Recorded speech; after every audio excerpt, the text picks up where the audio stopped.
well the product works. You'll learn with me is if it doesn't work, I will not sell it. I don't have the pockets to just buy fishing tackle and then hope it works for my customers. Right. I buy it because I know it's going to work for my customers. If it don't work, then I come back. Exactly. That's what I don't understand with these other tackle shops.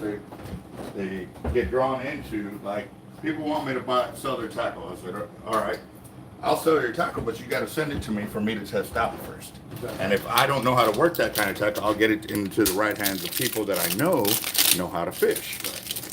That kind of thing, like throwing lures and stuff like that. That's not really me. Now, my buddies that have boats, that fish the bays all the time, when I go on their boat, I'm asking them questions like, hey, am I doing this right? I'm a Guggen trying to learn, and I've been at it since I was 12 years old.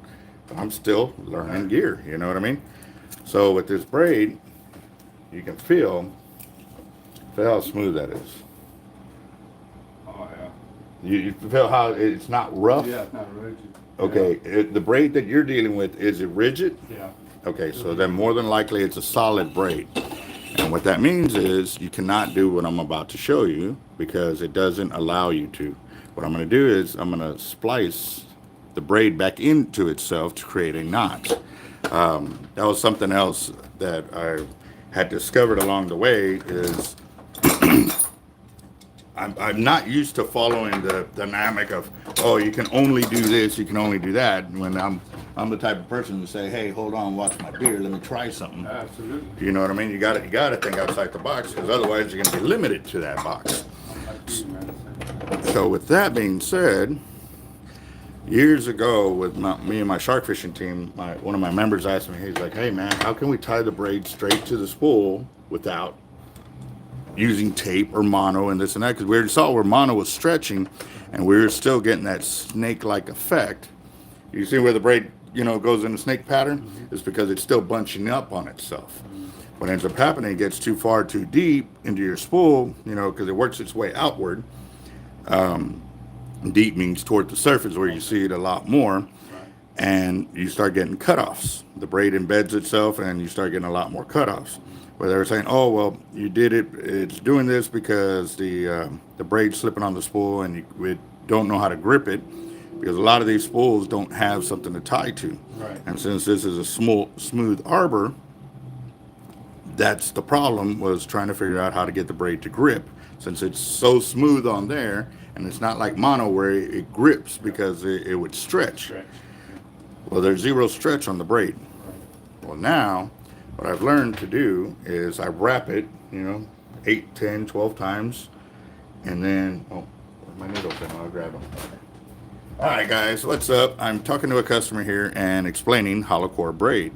He uses braid, but more than likely it's a solid, so I'm going to give him a little education. These are the needles that we use to splice the braid back in on itself. So, what I'm going to do now is I'm going to insert the needle into the hollow core.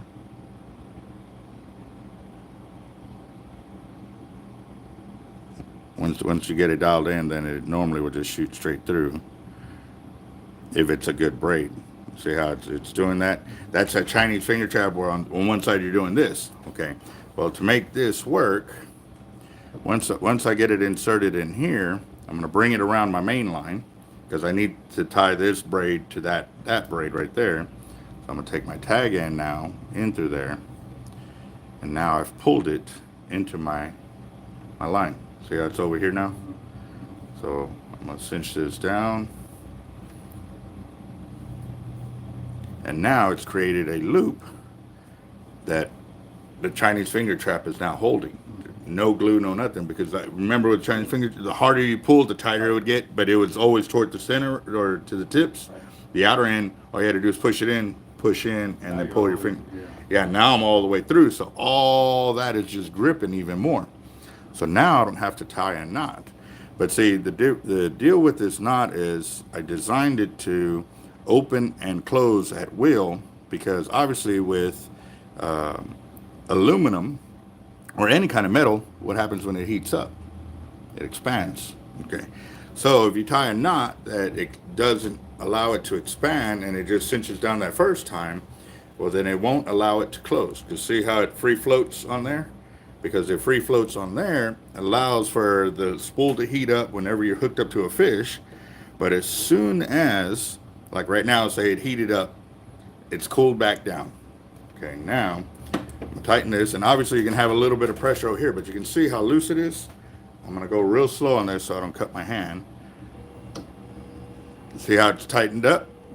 It retightened back up, and now it's gripping.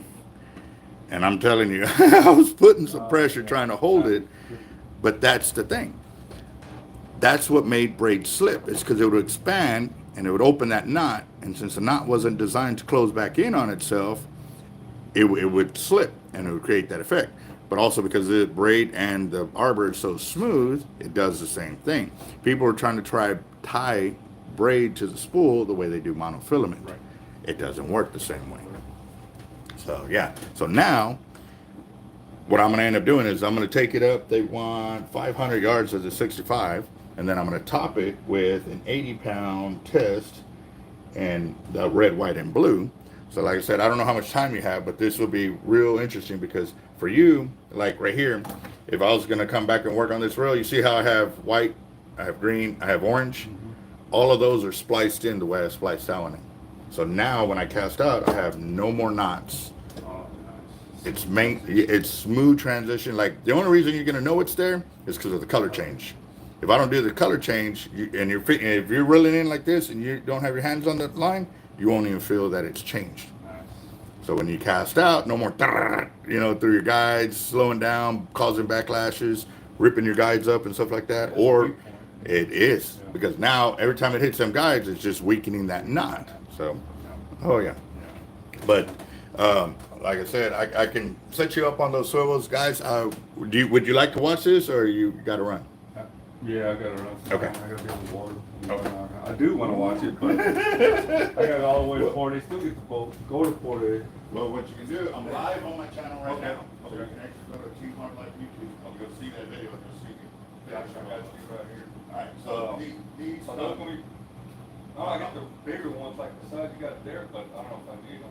well, see, those are 475 pounds. Okay. That's what I was showing you. See now. Now, let me ask you this, now we're talking about all this, I mean, the way I've been doing it kind of works. Now, if I use that with the egg weight on top with this, am I gonna still hook up the same? If I don't use that at all and just go the sinker, tie straight on here, and that's the way I've done it, and it works pretty good. I hook up, but I don't recall, on one rod I have a leader, I have this, and then an egg weight on top, and then I have my weight this down here. That's the way we fish for alligator garden. We have the weight in line with the main line, and then the leader pass this way with treble hooks and stuff like that. Right. So yeah, it'll still work. But if you're talking about leaving this, what you can do too, you can put beads. But you're also using braids. The braid's real small. You know, you have to tie a bunch of knots to make that bead stop. Oh, You I see. know what I mean? Yeah. So I yeah. mean, I'm far as hookup, though, it won't affect my hookup if I use either way, right? Because of the J hooks, meaning that. No, If I was okay, using what I circle was explaining hooks. about the weight movement? Yes. That's only for circle hooks. Okay. Perfect. As you notice, everything up there is all pretty much circle hooks, except for the guys fishing for drum, fishing for wrecks. Now they're not regulated on what type of hook. For shark fishing, it is regulated. That's why I had to change up the whole leader and make them the way they are now. And because also too, if I'm gonna sell gear, I'm gonna sell gear that's gonna work. Because I know for over a decade, I smoked everybody on the amount of hookups I would get. I know it works, and everybody else does too. So. Yeah, but I'll take the fee anyways. Okay, they come 20 per pack, and it's $6.99. $6.99 for Yeah. both, you put them in the back. Yeah. I'll put them in the back. I'll take it. So, And, I didn't expect that from the tackle shop. no, man, that was good. Yeah. That's the way it is here, guys. There's always some knowledge that we can learn, we can share. Yeah. And you'll also learn too, like I'm asking you more about what I need to know and which way that I can help you. Yeah, no, definitely, any questions? But that's where the channel comes into play, because a lot of people don't know where they're supposed to be going, because they don't know that question. way they want to go, I can't really help them. So I'll kind of send them away, like, go watch my channel for 3 days, then you'll kind of understand, you can do some research and find out which way you want to go with this. And then now I can help you. I say, yeah, I can tell you, hey, you know what, you need that big old blue roof perch. Yeah. Yeah, right. I wish. Yeah, I know, wish. right? Yeah, no, that's why I named it part of like being taxes. I know what it's like being a customer, trying to talk to somebody just trying to make a sale. Yeah, I appreciate it. No, but these groups, the ones I last time bought, man, I still got a few. The only reason I don't, because they get, I lost blue, that they go up and they go along, man. So you're using blue crab? Yeah. Nice. Yeah, well, you know, I just cut it in half, you know, peel the top off and just hook it, go that geometry, Have be you straight tried down. using fish bites? I have, but not there, not where I'm at. But I have, we got a buddy swerved on too. I had some, I don't have anymore. I'm like your buddy. He likes them. These are my top 6 flavors. 7th one that's missing right now, it's on the logo. They have 50 other ones on it, so. If the customer orders them, they prepay for them, then I'll bring that one in, but only for the customer, because I don't want to sit on the product forever, because it works for one customer. So, If it works for 1,000 customers, then I get it. Because now you just gonna sit on it. yeah, exactly. That's the product. So what flavor, big red drum? Okay, well, you're saying you're hitting on crab. I am. This is crab flavor over here. This is shrimp flavor. The colors are fresh meat, electric chicken, and then power. So, I don't know which color they're hitting on and stuff like that, because you're saying you're using fresh blue crab, stuff like that. I normally would do the same thing. I'll use blue crab and shrimp and stuff like that. But I can choose some different colors and different rods. And then I got 2 hookups on this one. So I put that flavor on the rest of them. Then I know they're hitting on this specific. So if I hit on one, I hit on one, and I hit on one, then I hit on everything that's out there. So it really doesn't matter which flavor you throw out, which you hit on. But it's something you can look at to do a pheromone when you're trying to fish too. So it may give you that little chipper that's more fish than the other guys and or bigger. There's been times where we went out there and we were hooking up bread, we were hooking up hot drum, chicken, spectrum trout, and all that. But we noticed that we were using shrimp with fish bites. We're catching smaller fish. Until we removed the shrimp and just used the fish bites and started catching bigger fish. Just fish bite by Just itself. fish we do, we just fish bite by itself. Oh, and even then too, we caught limits of red drum and black drum before midnight and after midnight. On the same day, you can see all 4 of them. Yeah. And we still had that flavor. I like it. It's hard to tear off. It is. I mean, it lasts. So I'm just asking because you're hooking up that way. But for me, it's numbers. How many fish can I catch per hour at a time compared to the next time? Well, that crab only lasts for a long time there, because it washes out all the juices. Have you ever tried using bacon last? Wrap the bacon? What is this? Yeah. Man, You need to watch yeah, I my need to show. get all of it. Well, how much is the fish bites? They're Crab? $7.99. Yeah, that middle one. Gives me a variety. Try that on. Because I do, other buddies, they use it, it works. They use it all the time, so I do too. We got hundreds of videos on our channel. We got 2 of these, but. Yeah. All right, you're at 26.92. All right. Check out the channel, boys. Yeah, I'm going to. I show all kinds of tactics on fishing, leaders, and all that stuff. And it works. Otherwise, I wouldn't sell it. I ain't got that kind of back there. Lord wants it home, man. Yes, sir. There you go. All right. Oh, did you receive it? You got two times. Okay, yeah. Well, check out the channel. Like I said, I'm currently live, so you can throw it on while you're driving and just hear what the knowledge I'm putting out there. Yeah, cool, man. Appreciate it. Thanks, man. Yes, sir. All right, I need y'all's help. Come in there.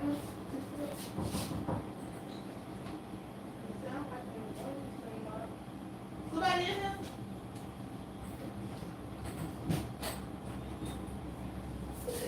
I ain't wanna set it up. Well, the light wasn't on, that's why I was. Um,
guys, I'll be right with you. I'm sorry.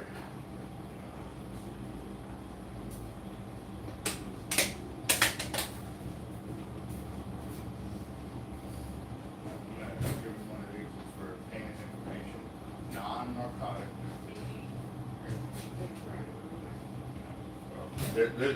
That's why I'm walking all right now, because I finally got him back from my brother's house. Then let me go feed somewhere. All right, guys, I am back at it, and let's see where we're at. Who's on the channel? I had a customer come in, and I was actually, there we are. Boom, 18 of y'all watching. Sorry I was dealing with the customer, but y'all can kind of see the knowledge we were putting out there and spitting with him. All right, man, y'all gonna be going at it. Christopher, Brandon, Craig, Daniel, Mr. FTW, Jaime, what's up? What's up, guys? What y'all up to? Byron, Bluegrass, yes, sir. To the Jetties. Happy Friday. Yes, sir. It is Friday. But I got a lot of work to do.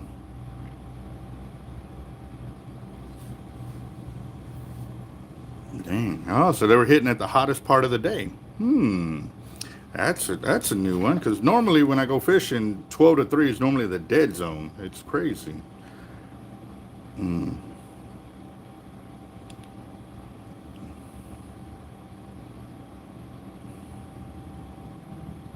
Awesome. Well, good luck, Mr. MB. Hopefully that works.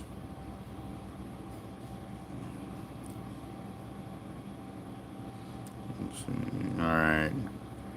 John Holiday. Hey, boss, can you shoot me a text with your address? I would like to mail you a knife so you can sharpen it for me. I'd like to get it, Mr. Holiday Sharp.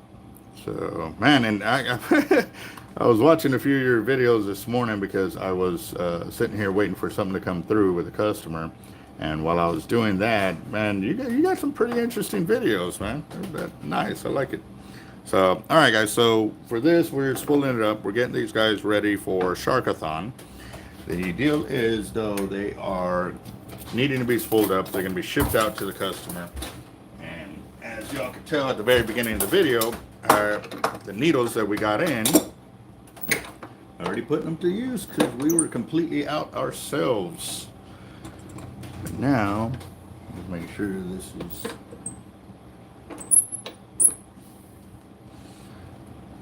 making sure that's level. It's got to be right on the crosshair. All right, that's that and everything. And right now I am spooling 65-pound in the tight line. This is the braid they chose that they wanted on the reel. So, like I said, now we've got 50 pounds, 60 pounds, 65, 80, 100, 130, 150, and 200 pound braids to choose from in the hollow core, plus multiple colors of a braid. So, it is awesome. Let me go ahead and get y'all zoomed in so we can see what we can see. And I'm going to try again with this.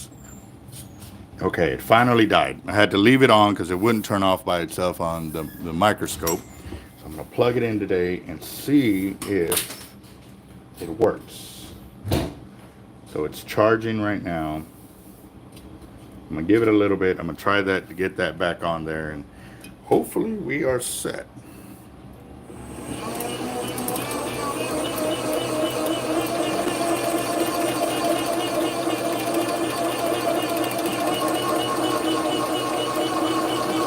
Yeah, I was watching your videos, man. Those cuts that you got edited in there with the tunes and movies, and yeah, I was sitting there laughing this morning. That was pretty good.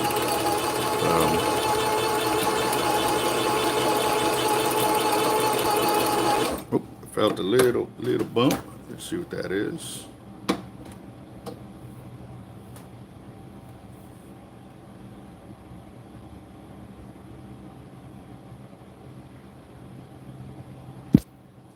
Sorry. See, come on. Come on.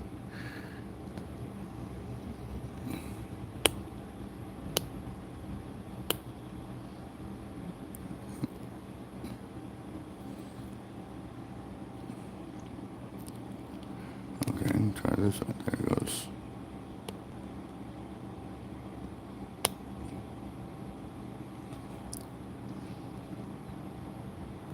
Alright, it's still recording, so I ain't gonna worry about the dark screen. As long as I got it to where y'all can see it. Yep, definitely. Yeah, he got the jokes going, that's for sure, on the channel. But I mean, now don't get me wrong, you know, he's putting out the knowledge, but in there he's got the cuts on the you know how they integrate another video into there and just, you know, crack a joke or two and stuff, and it's pretty nice. So I have found this. Let me see if this thing will turn on. So I want to see what this is. Okay, it is turned on. I wonder if it will work the way it's supposed to work. Our tech guy has been pretty busy, so he hasn't been able to make it over here. Yes, it is working. All right, so I don't know what happened. I don't know what I did to make it not want to work, but it is working now. So now on that note, give me just a second, guys. I want to get my little holder. Whee.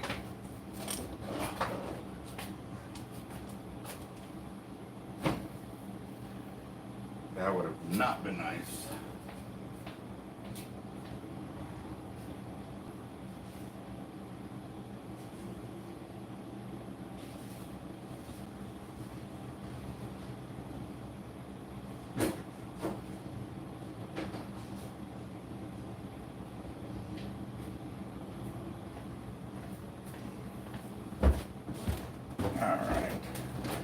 Okay, so while I'm setting this up, I'm going to go ahead and get it so it's already rigged up.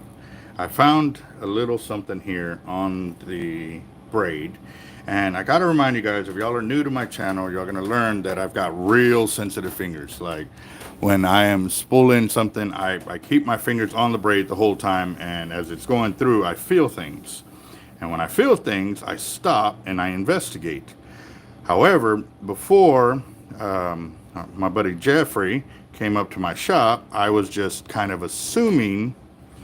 I mean, I would try to show y'all what I was seeing, but I couldn't really see it because with the amount of vision we have, you know, I didn't have a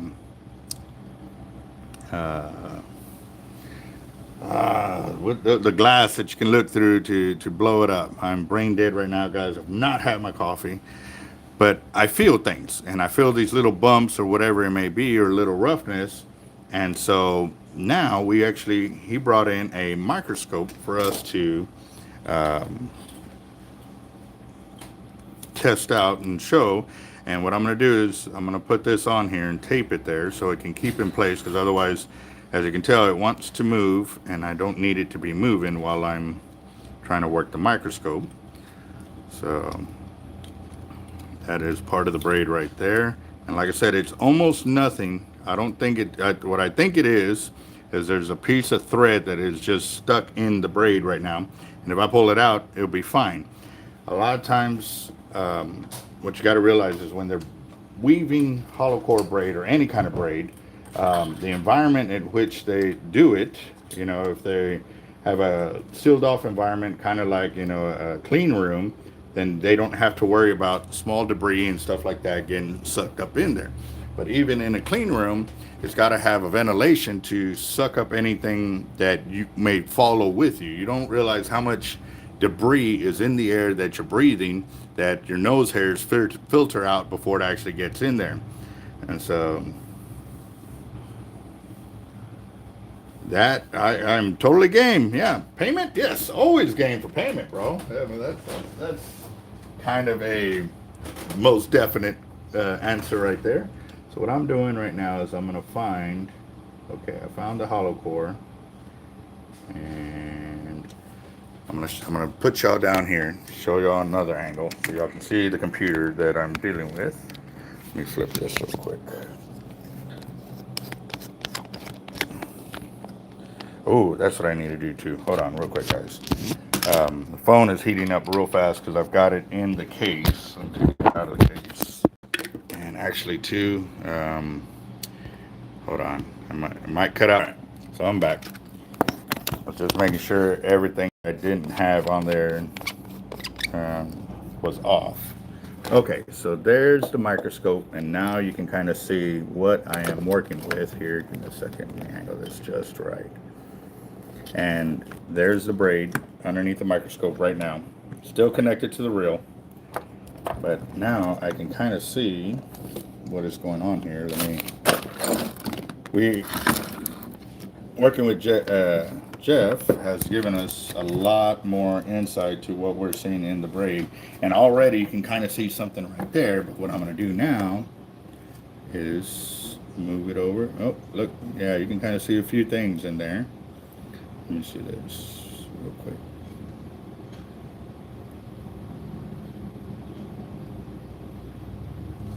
I'm trying to focus it in so y'all can see exactly the opposite way. Hold on.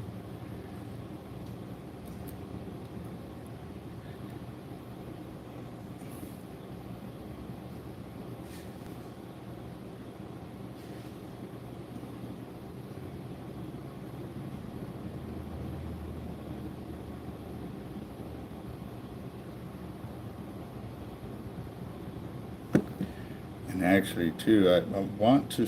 I'm gonna call the owner of Tightline because he respects the amount of work that I put into spooling my braids, but also too, he wants to be able to see these things that I am finding, because obviously a lot of this braid was before he had it through his machine. So it gives him a heads up of what we're looking at.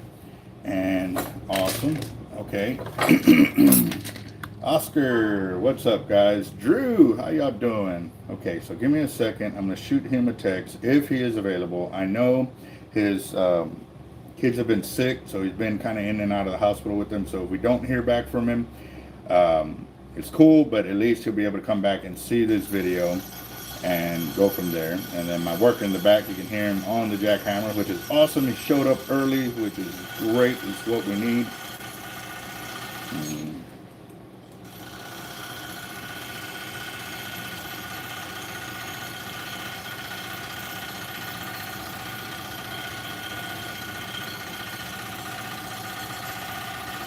Let's see if he gets back with me, guys.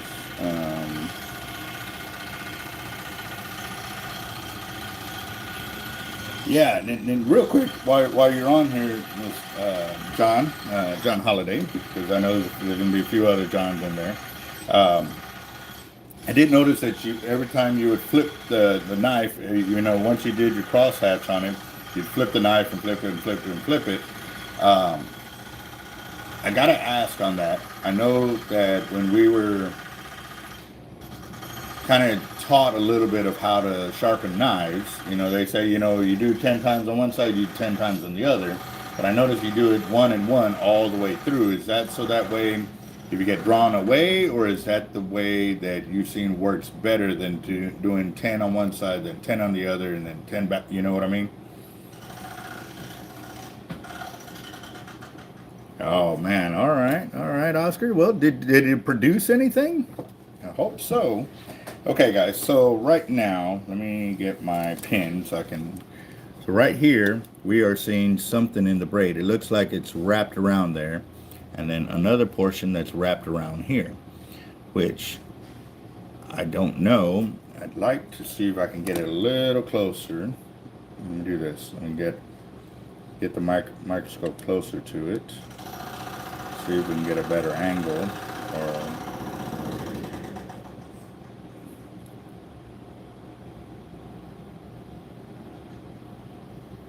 Yep, that definitely did help.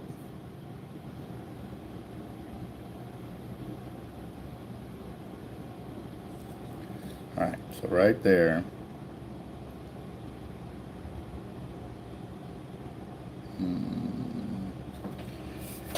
Yeah, it depends on the stone strap or what stage of the knife I'm at. Also, what condition the bevel is. Yeah, I bet. All right, guys, so right here you can see that there's braid wrapped around it like this in circles. Right there, right there, right there, right there. I'm gonna move further down the braid and see what it looks like is it's just a fragment of something that's stuck in there. I don't know what that is, but there's, I wonder if I can see that to the naked eye. Nope, I can't see it. Try to see that with the naked eye, I cannot see it. But you can see where there's extra filaments that are in there. So what I'm going to do is I'm going to concentrate on that area here in just a second, pull that out, and then I'm going to put it back under the microscope just so it can give us a chance to kind of see what's going on. And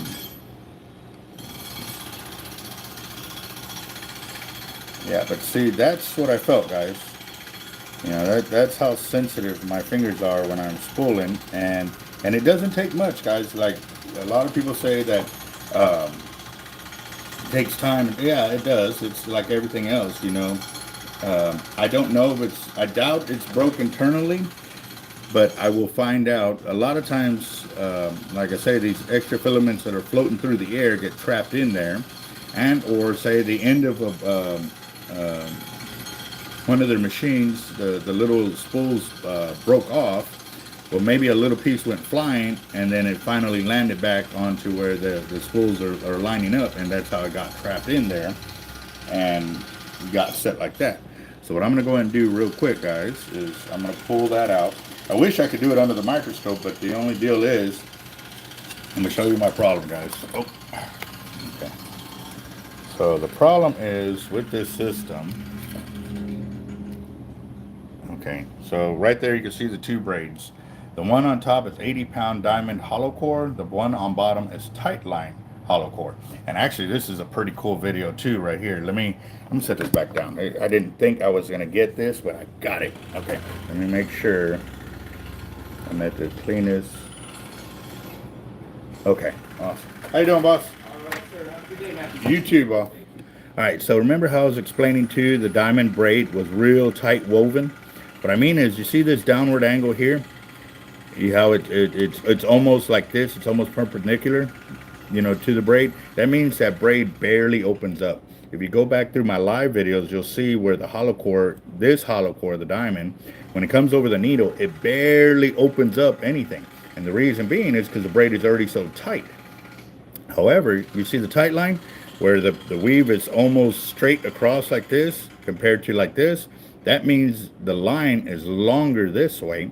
So when you do push it up, it has time to move and bunch up this way, where this one's already there, so it bunches right there. It's almost like casting, guys. This one is already loaded up, you know, ready to push out, where this one is, it hadn't even loaded up yet. You still got to load the line to get it to cast, and, you know, that's what I mean by that.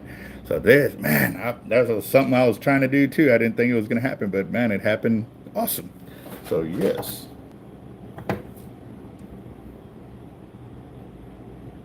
Well, I'm actually using a microscope right now. I don't know, but I'm going to give you an idea, guys. Look, I'm going to show y'all what the braid looks like under the microscope. That's the braid that we're looking at, the two strands going that way, and that's what it looks like under the microscope. The only bad thing is, you see the area of space we have there? It's about this big. So for me to work with my hands underneath it won't give me the same effect that y'all can see it there. Now, there's going to be a question for my tech guy to see if we can get something like that that's bigger, so y'all can see when I do open it up what is actually going on. So for right now, I've got to pull it off of there, work with it, and then put it under the microscope and stuff, and we'll see what ends up happening.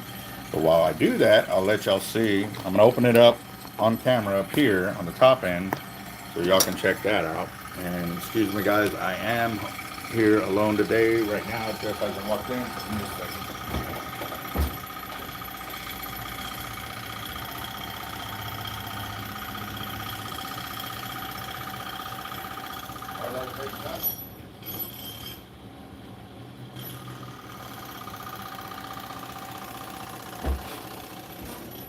Okay. You sure can. Is there any way you can? I got cow nose, shrimp, I got sea lice, fish bites. It's just that I'm live on the channel right now, boss. No, no. Yeah, yeah. And like I said, we don't mind holding it for you, but you got to pick it up by Saturday. If not, you kind of forfeit it because we could have probably sold it if we sell out. You know what I mean? So beautiful. No worries. Okay. Thank you, sir. Bye bye. Yeah, guys. One year we held a lot of bait for a lot of people. Well, they didn't pick it up that weekend for whatever reason, and I understand life gets in the way. But at the same time, too, we were sold out on bait, and people kept coming in, and they never called us to tell us that they weren't coming in. If they would have did that, then I could have resold the bait, and then I'm okay with refunding their money. But they never called us, never told us anything till that Monday or Tuesday, saying that, oh, they couldn't make it, this and that. And I said, well, could you have called me and let me know? Like, no, well, I'm sorry, guys. I got to run a business, and if bait at that time is so scarce, and we let them know like we've got X amount in, and that's probably all we're going to get between now and the tournament start. If we sell out or get close to selling out, kind of deal, and we don't sell whatever bait is there that could have been sold, then we're basically paying the storage, and then you get your money back. That means I lost out on that money I could have made. So you got to bear with us too, guys. We still have to do what we need to do.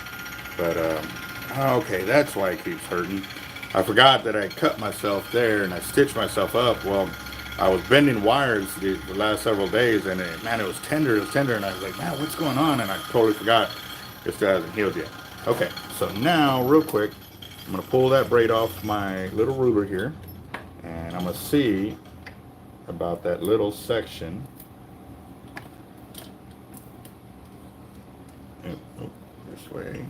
Okay, so it is right there is where I feel that little bit of knottiness in there, and let's see if I can see what it is. Like I said, I saw a little hair sticking out, so that's what I'm kind of looking for. But right now, I can see now that I've seen it on a microscope, I can see the little lines going this way, but I don't want to pick at it unless I can grab something, you know what I mean, for sure. What I'm trying to do is scrunch it up. Actually, you know what I could do? Let's put a needle in it and see if there's a line that's stuck on the inside, and it'll force it to come out so I can correct this braid. Like right now, I don't even think that section will do any harm to the line at all.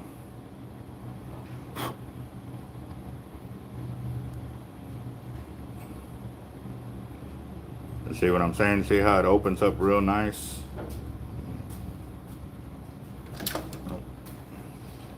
I'll let you know. I will answer the phone if my dad calls. We've been trying to get hold of him since last night.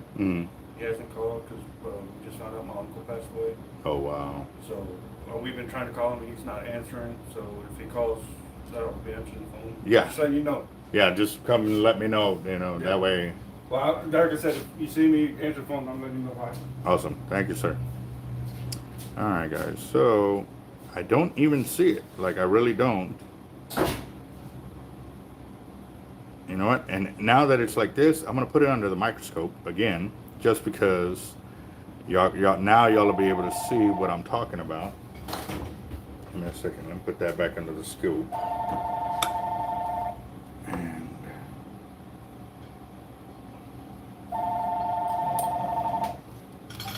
hard lies, bait, and tackle. Yeah, okay.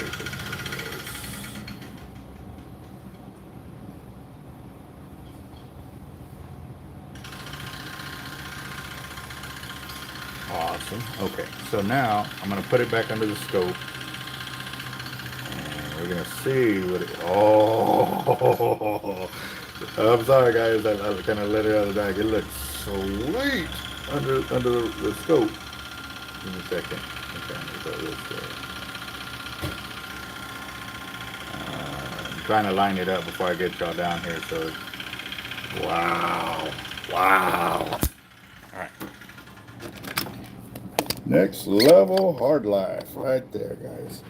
So y'all can see what I'm gonna do is I'm gonna see if I can get that up. See, that's the 80 pound now that was near it. You know what I mean?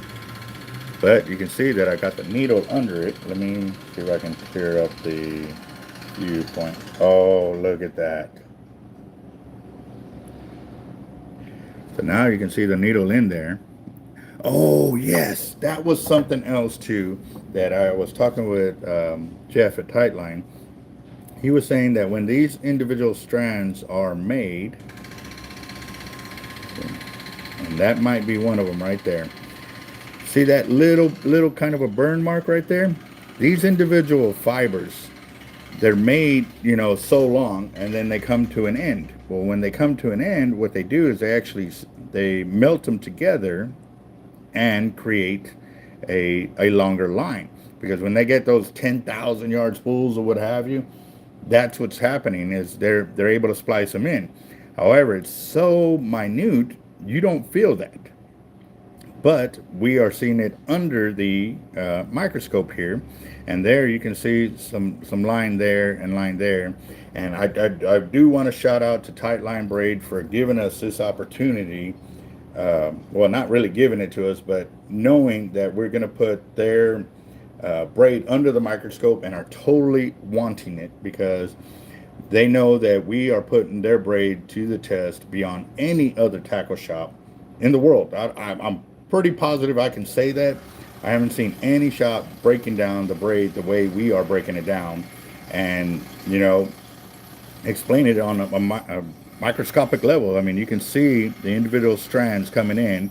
And remember how I said earlier that when the braid opens up, since it ain't so tight already this way, when you push it, it allows it to open up, and that's why you get such a wide girth on them compared to the other braid.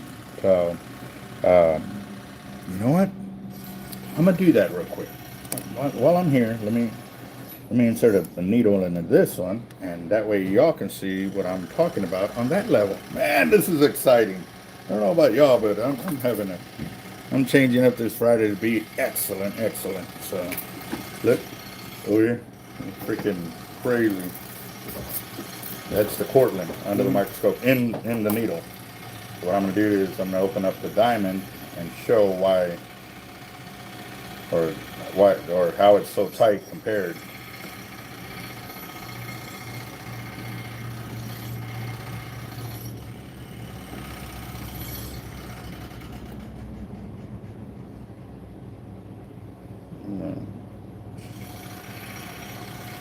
And it barely will let the needle in there. All right. Boom. Look at that, guys. That is insane. Huge difference. There's twice the amount of braid that's coming in because it's so tightly woven in that area compared to this one. And this is 80 pound. So obviously, I guess that's why there's more there. But at the same time, too, look how tight it is on the needle. It gives it no room for you to sit there and splice in. Like it's really difficult right there, guys. So yeah, that's insane. So all right, okay, guys. Yeah, this is my new toy's back up and running. It just needed a break. I was working it too hard. I plugged it in and turned on and it's working. Yeah, just something. Hey, the other thing too, I kind of talked to Isaac, the one I said, Edward's nephew. Mm-hmm. He's looking for a job. He's going to school, but dude, he can be there from the time helping me back there. I mean, he'll be part time. As long as it works, bro. Yeah, they got mad at him at the bar. Why? He was working too hard. That's what they did. When can he show up? He gets out of school at 10, so I just gotta let Edward know. Yeah, he can come, and like, and he can be here. I think like Monday, Wednesday and Thursday gets out at 3. Mhm. He can be here, you know, but I think he said Wednesday he has to go back at 7 to school. So. Okay. But like I said, That's I perfect. know he'll work. Yeah, beautiful. Awesome.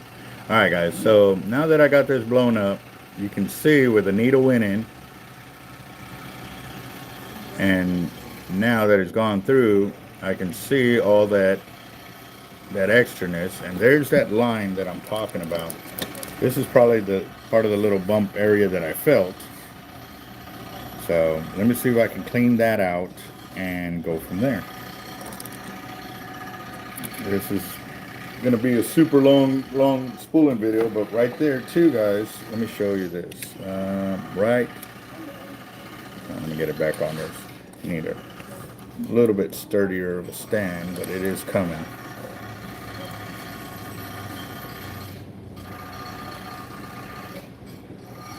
Okay, guys, so right there, remember that big old bump that I felt in the braid that on that video? Okay.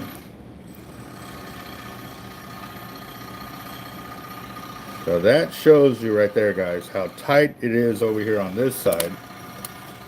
And then you can see all that line it's tied up and tied up and tied up. Now that I've expanded it, you can see that it actually is wrapped up. See if I can twist it. Oh, look at that. Go that way. Look at that, guys. That is some kind of splice there or something. Look at that. That was that big old knob that, sorry, I let the needle go, but it was stuck to my finger. You can see all the wrap there, this big old thick line. Obviously, it's not one of these spectras. It's something else that's in there. There's something over here, too. I mean, there's just so much going on with this braid right here, you know. There. Individual big strands of whatever that is. So, well, that's crazy, guys. So, I don't know. My chat cut me out over here. Let me get back in it. There we go.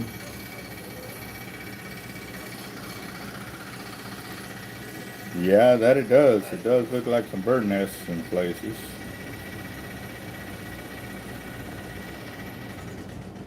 So, I'm gonna see.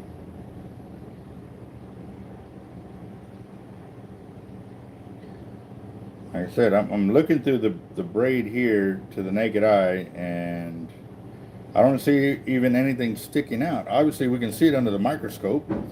I mean, you're going to see a lot of things under the microscope, but here personally, like I said, I cannot even see it to pull at it or pluck at it or anything. What's up, boss?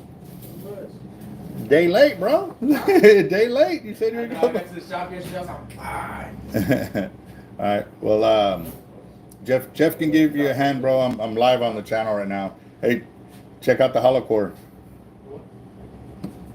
oh, I got some. Yeah, No, come over here. That's 80-pound hollow core. It's under the microscope right now. There's a needle in it. No way. Yeah. For real? Yeah. So That's pretty crazy. much. So what I've been doing is, these are all the things that when I find when I'm spooling, except this is upside down, so I gotta the microscope's upside down kind of deal. So if I turn it the other way, it makes it harder to manufacture or to work with and stuff. So I'm gonna see if my guy that's helping me with all of this can help me flip the screen, so that way I'm right side up at all times. So if I go left, it goes left. Basically, I have to go opposite, like Go right, go left, yeah. yeah, like reversing the trailer. That's pretty cool, bro. So, all right, guys. Oop, hold on. I think I may have found. how many readers? Let me see what you got.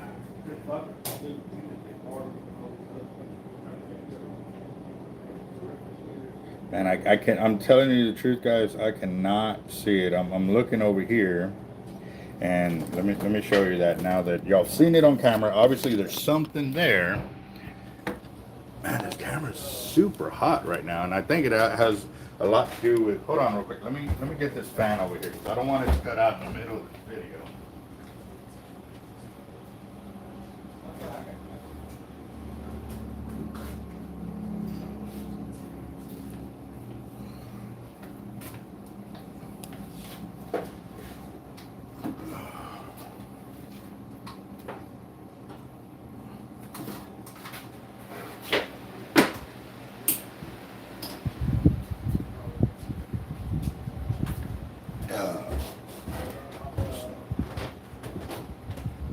Beautiful. All right, guys. Do y'all hear? Excuse me. Do y'all hear a lot of wind distortion? If you do, let me know. But what I did was I got.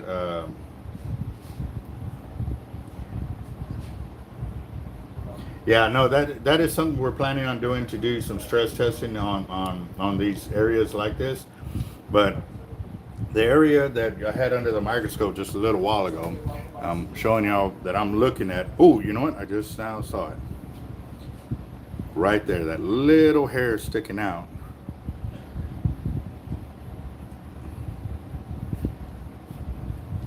Did it come out? Okay, it's still there. Well, I want to take whatever you have ready. Whatever you have ready, I'll take it. Couldn't see it earlier, I guess, because I was already focused in too much. Yeah. So, let me get this. Yes, sir. No, No? because then it wind distortion. Oh. That's why I have it on low. No, it's enough that yeah. That's what I was like. Wow. Okay, so I straighten out the braid here, but I'm not. Okay, there's the lines.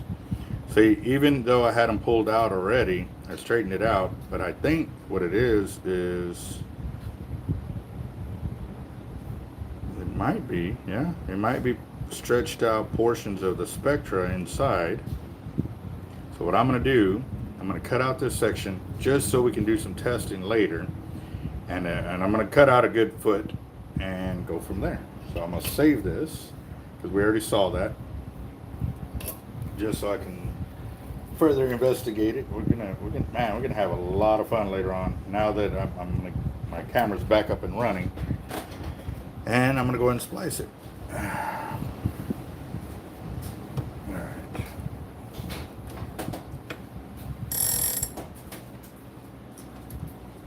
Where's the needle at? I just had the needle. What I do? Oh, up here. All right.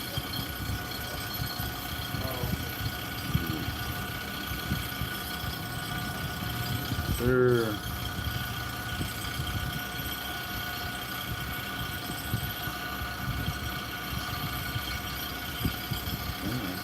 Put in there. Yeah, no, I definitely the whole deal of testing all the braid and everything, guys, is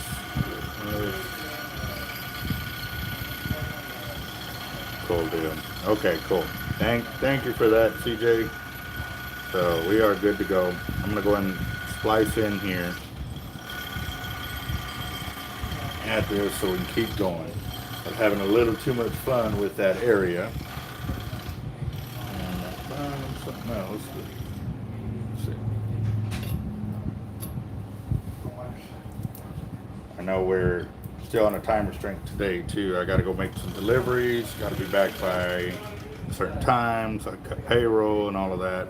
End up working till about 7:15 last night, or actually 7:20.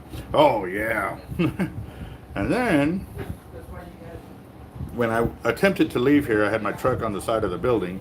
So what I did was my truck was parked like this. I pulled forward, like, you know, to bust a U-turn. And when I went to put it in reverse, my truck wouldn't reverse.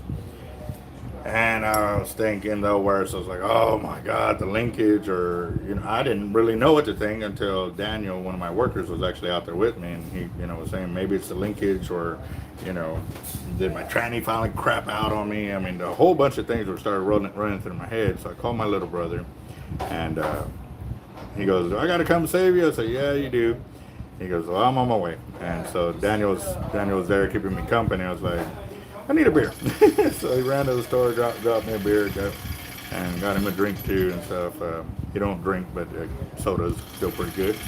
So I'm sitting there, and my little brother was cutting jokes, and so I was like, "Bro, right now is not the time. I was supposed to go pick up my son. I had to call the wife, tell her to go pick up our son from baseball practice, and then let her know that my truck is probably broke down."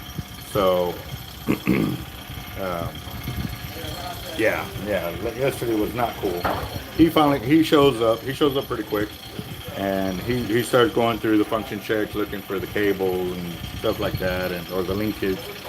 He notices that it's still connected, so he goes, "Well, I got to go get my supercomputer so he can look at it." I call it a supercomputer, but it's the tester that does live testing while the truck is on and stuff like that. So he did that, and he was able to reset the codes and get my truck up and running. So he says it's the solenoid that's in the back for the tranny, for the reverse, that it's starting to mess up, and I got a very small window to get it sorted. So today, hopefully, I can get that part and have him work on it, and hopefully, I can have it back by Monday. Hopefully. All right, guys. So I have spliced the braid there, but what I'm gonna go ahead and do is show y'all the splice under the microscope, so I can find out where the middle is. I know it's there. Okay, it's right there. I can feel it. There you go. Okay, so what I'm gonna go ahead and do is show y'all how it looks spliced under the microscope. And oh yes, make sure I get it lined up first. Okay. I gotta tape it. The braid is too supple by itself, so I need to. Give me a second. And yes, I forgot to get the double-sided tape. Roger had a great idea. I just hadn't been able to go to the store to try it out. So let's do this.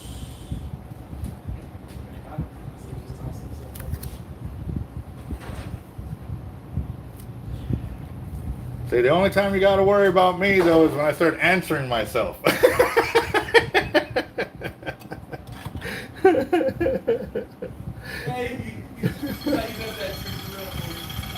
Oh, I ain't gonna say I don't. That's when you gotta worry about it. I told my boss the other day, I said, "You don't got a problem when you answer yourself." Yeah. He goes, "I answer myself all the time." That's awesome. Right. Alright. Oh, I flipped the camera, sorry.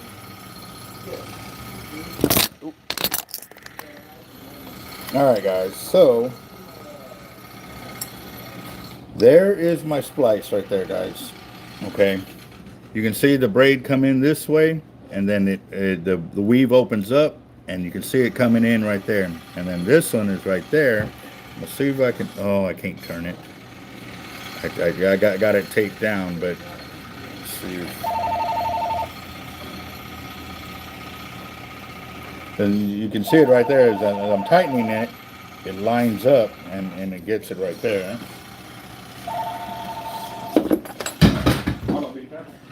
See, and there's a strand there. Like I said, under the microscope, guys, there's so much that we can see, and yeah, we can nitpick at it all we want, but when I'm actually handling this stuff, there's a lot of things that I'm looking for and I don't find. So that was one side. Here goes the other side. Okay, so that was something too that we were talking about with Tightline, because he said that even with the hollow core braid, that when it is spliced, it does take up a certain portion of it. See, that line is forcing it to come down that way. That's probably where it entered in on that side. So that braid is pushing on it that way.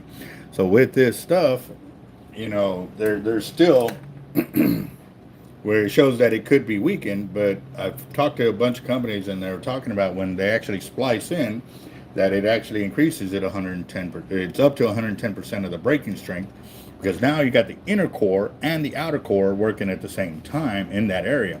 But if it's only at 110%, that does give you an idea that how much it does distort the line's natural braking ability, because now you've got these angles in there that aren't supposed to be there. I would figure that when you splice in that you'd have 200% or 180%, you know what I mean? But if it says it's only at 110%, that tells you that yes, the knot is the weakest point, but still for the braking strength that what we're doing, if it's still higher than the normal braking strength, then you're okay. So that is, let's see if I can get it a little clearer. Man, this is awesome. This is something that I've wanted to do since I started splicing, to see what it looks like. Oh, wrong way.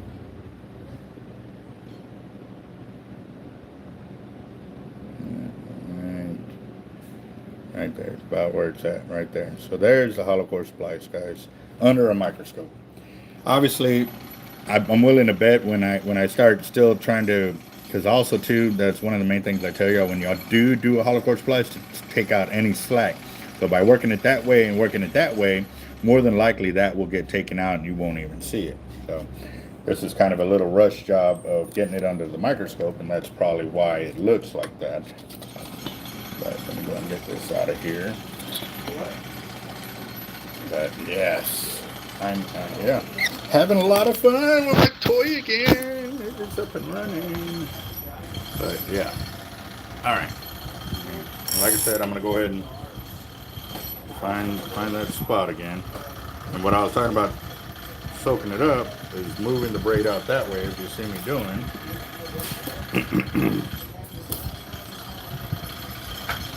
That way I don't have no bump, no loose line, and when it tightens up, it is good to go. Here we go. All right, on to spooling. Don't forget to smash button. Yeah, what's our thumbs up to right now, guys? I mean, we should be at 24 thumbs up. Are we slacking today? I know it's Friday, it's supposed to be slack day, but not on the channel, guys. We are at 110% all the time.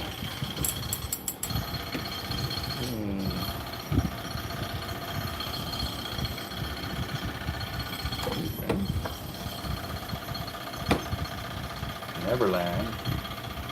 What's up, Garrett? How you doing, boss? Let's see. Yes, we are jackhammering our about 5,000 to 6,000 pounds of lead.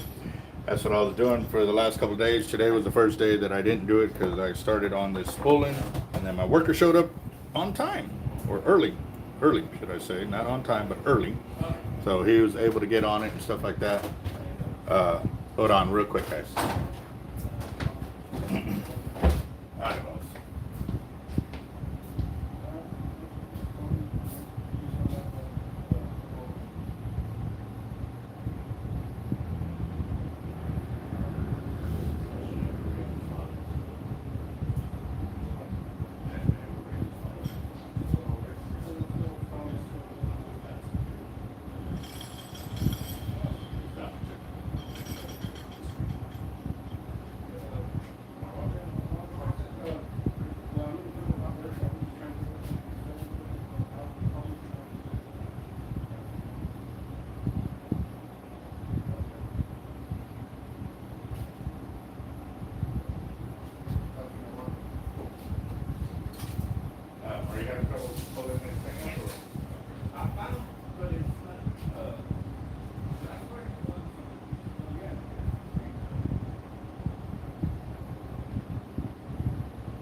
has hashtags because that column is not wide enough.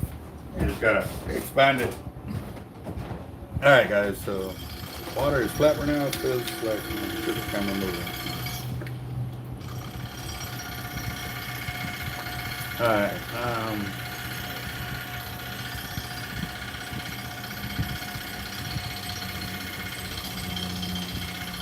And let's see, Jacob in the house. What's up, Jacob? Tell Daniel I said hello. Joseph. Oh man, it's Friday. I think I'm doing good. But it may just be my thought. So, alright. Now we got another tackle shop in here buying their tackle, getting ready for this weekend and stuff. So, yeah, getting it going.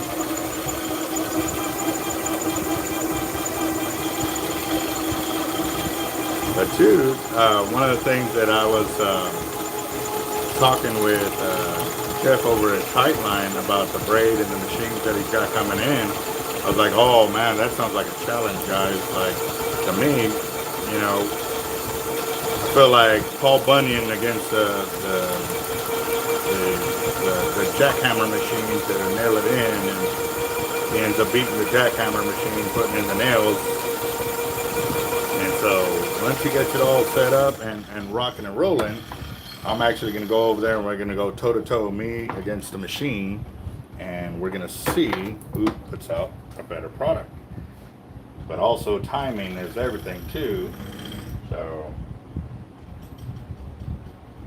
obviously a machine can work 24 hours a day, whereas I'm limited to the amount of work I can put in. I thought I felt some, but I guess I didn't. Let's see.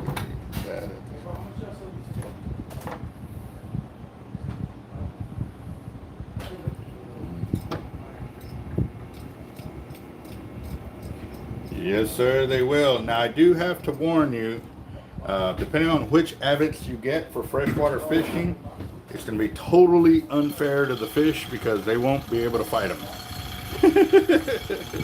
Especially, you know, if you go with the Raptor series in freshwater, you know, these reels, they put out a ton of drag and they smoke a lot of fish, you know.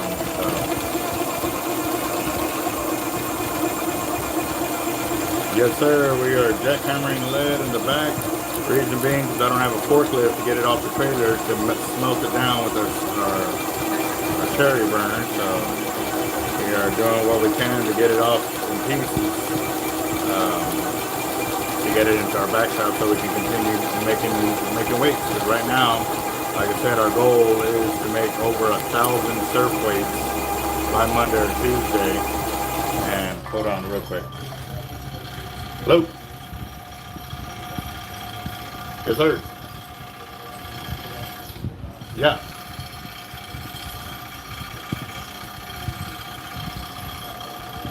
Oh, yeah, I'm live on my YouTube channel. That's why I was dealing with the customer, too, at the same time.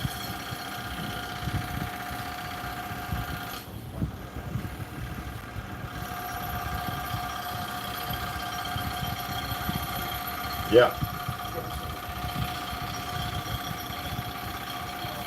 How you doing, David?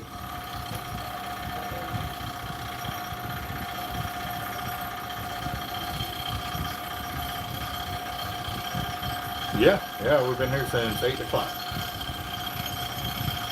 Awesome, thank you. Beautiful, thank you, sir. Yeah, bye-bye. Awesome, okay. All right, so our HVAC guy got a hold of his electrician to get over here, and he's on his way. Beautiful. Hopefully we can figure out what in the world is going on with our electrical problem over here. The HVAC guy said it wasn't the AC unit. It was the electricity going to the AC unit. It's not powering it up. So, I don't know. We're gonna find out today though for sure, so we can get our AC back up and running, which is good for the weekend, and then we can fill all these supplies because I've been opening up the door when we got any kind of wind. But right now we got 0 wind, and so it's kind of stale, stagnant wind. We are rocking it. And that's 500 yards of 65 tight line braid hollow core on this LX, and it's a single speed. Beautiful. That's one down. Next braid he wants. Oh yes. All right. So they wanted the 80-pound in the red, white, and blue. Awesome. Look at that color, guys. That is sweet. So why is my phone off? Also, There we go. Listen, can't really comment, but stop a minute, say hello. Good luck with that. Okay. What's up, Toby? Thank you very much. Yes, sir. Yep. All right, here we go. So that's the 80-pound. So I get it on the spool, get it spliced in, and we work on from there. Oh, oops, excuse me.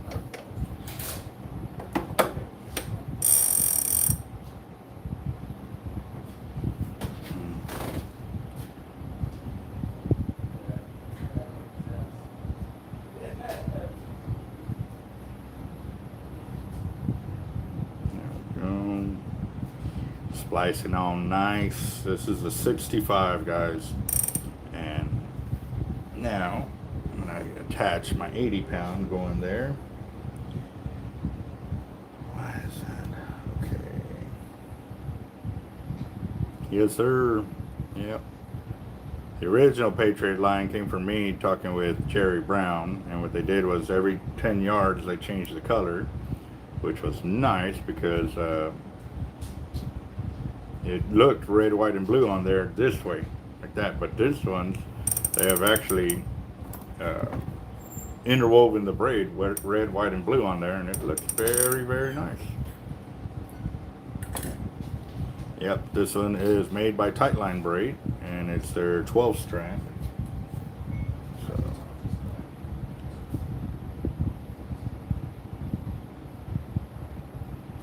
Oh man, look how that opens up. That is so beautiful. I might have to put this under the microscope just so y'all can see it. Y'all want to see it up close, guys? Y'all got time? Y'all ain't going anywhere. Y'all are on my channel. Let's see. I'm gonna put that on the microscope. I want to see what it looks like. Please don't. Let's see what this looks like. Oh wow. Okay, back this up a little bit.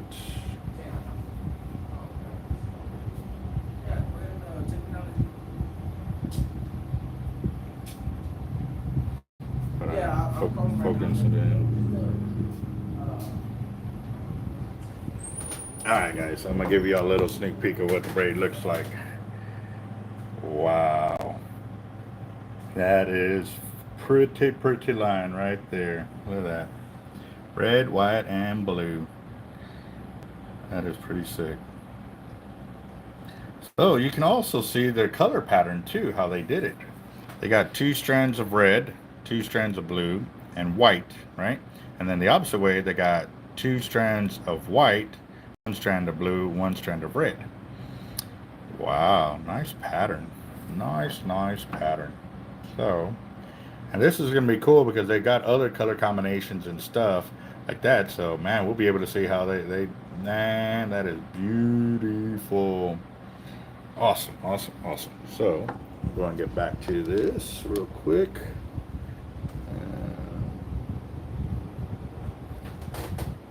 There we go. Oh, I'm not done splicing yet.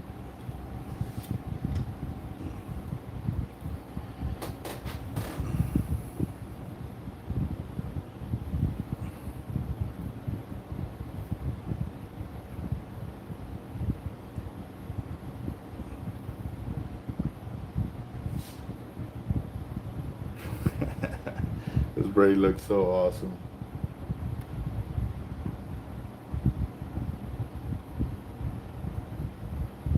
Exactly. Jacob, you nailed it, boss. That is for sure, you know. When I first started doing this and started doing the live chats and stuff, I was so worried about stepping away from the camera and stuff like that and not knowing what was going on. But now I got a lot of guys that, you know, I know are going to watch out for the guys that are asking the questions and making sure that they're not, they don't feel like they're being ignored and stuff like that. So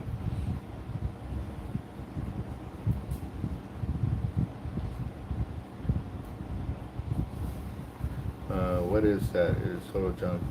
It is snapping when you sneeze on it. It is good. What do you... Whoa, wait a minute.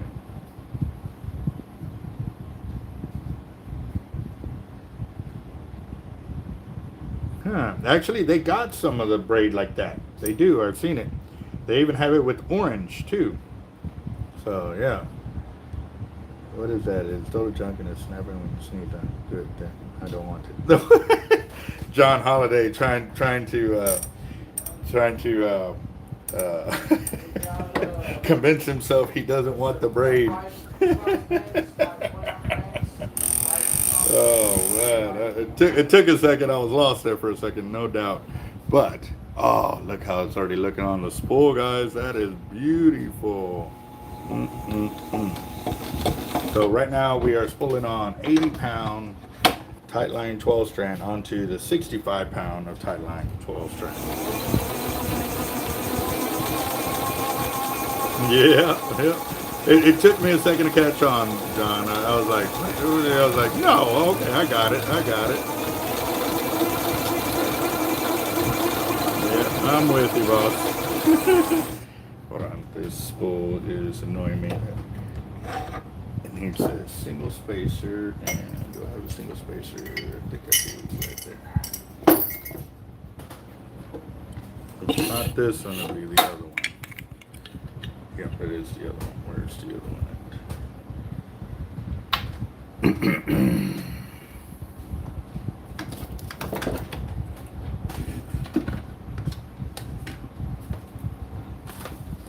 But I can tell you what, guys, I have been working like a madman along with everybody here in the shop that has been coming into work and stuff like that, trying to get the amount of gear and tackle out there.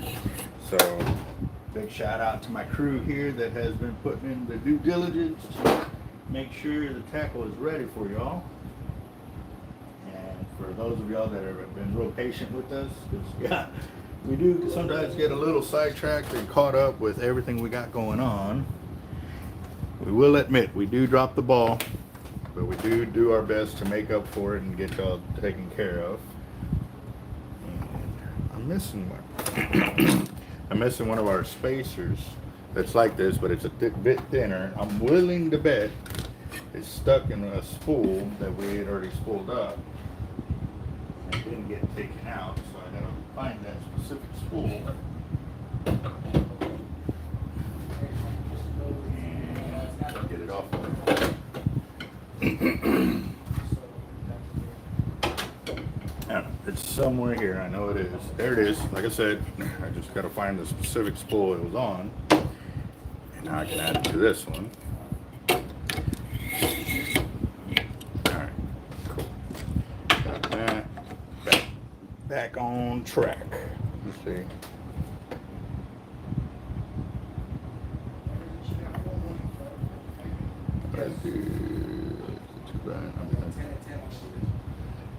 Oh yeah, John definitely wants it, and you know why? Because he's got blue reels. He's got some blue reels that need line on them. Trying to fish out the fishing season with his son, get him on the fish. He's got the G2 MXJs that are gonna smoke a lot of big fish. Yes, sir. Hey, this what it is. This is what we have to pour out. Mm-hmm. So that's Okay, so he's gonna go ahead and pay for it all now, and we just give that to him? Is that, yeah, is that, hey, John? Yeah, Is that all right? what's that? The way it is set up is you pay for everything. We haven't noted that this is what we owe you. That way, once it gets done, then we can just have somebody go and drop it off. Okay, so what's gonna be delivered? All right. No. Well, What's this is back order. back orders? So what we can do is this. Bring it high level, so we know exactly what you're getting. This is what you got.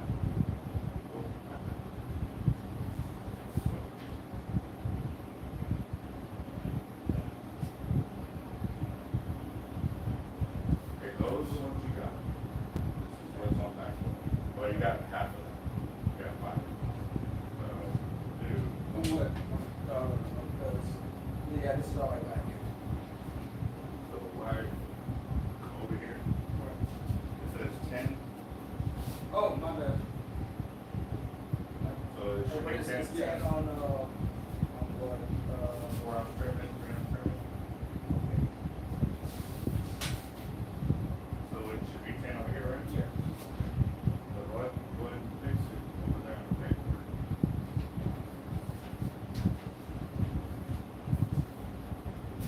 Bill knows that this is we work on this order. Trying to get that stuff out. That's what we all.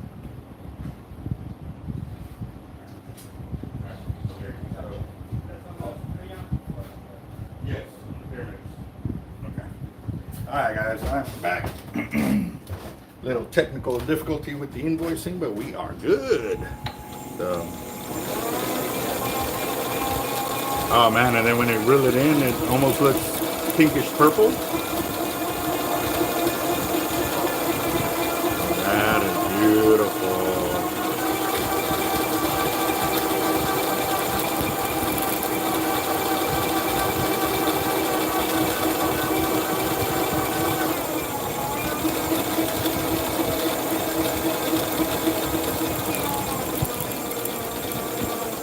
Alright guys, so we are setting this up for casting. Oh man, that looks so beautiful. When I cast my reel, I'm always backlashing birds. The reel spins so fast before hitting the water. I use it setting 1 to 5. What is happening? What size weight are you throwing? I don't know exactly, but cast with the MC not very far. Granted, since combo.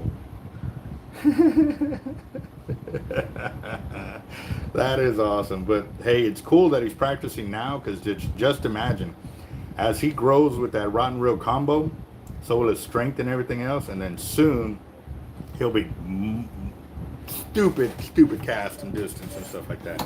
All right, there we are right there.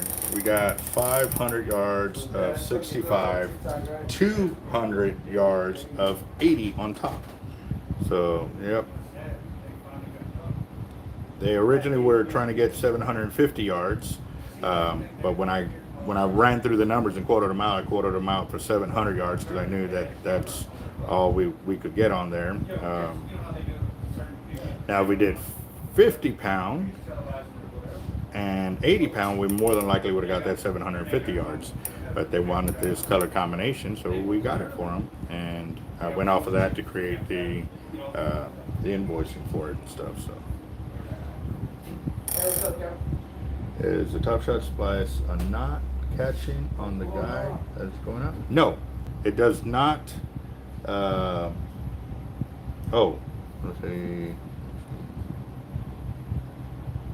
Yeah, do you have 130 pound green for purple and green? Let me check. 130 pound in chartreuse. I want to say yes, we are good. That is 5,000 yards, 130. And I got 2 full spools of that and a halfway spool of another, so that's one. And then let me see, I've also got some of the tight line braid as well. And let me see, what else do I have? Well, are you still dragging right now? I also got it in 150 pound test in the tight line as well in Just all we chartreuse. can do is the best we can, that's it.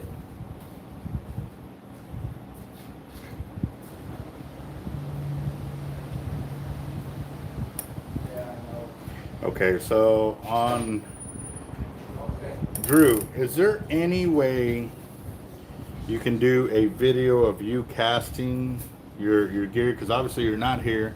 How you doing, boss? Pretty good. How can I help you? You know, Okay. How soon do you need it, boss?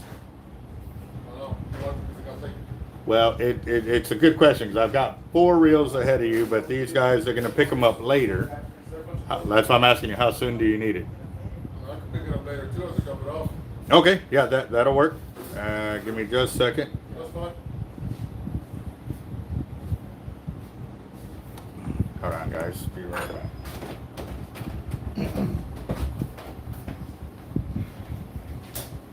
All right, well, call me after that one. Let me know how it's looking. All right, Kevin. Appreciate it.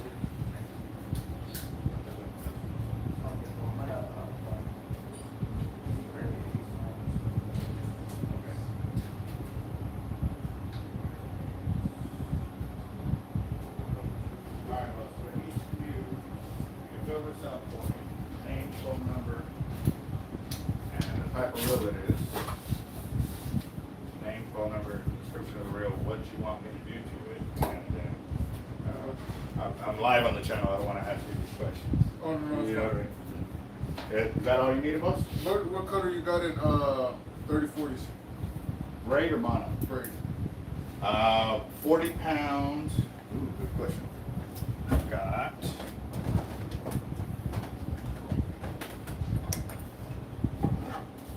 I got chartreuse and 40.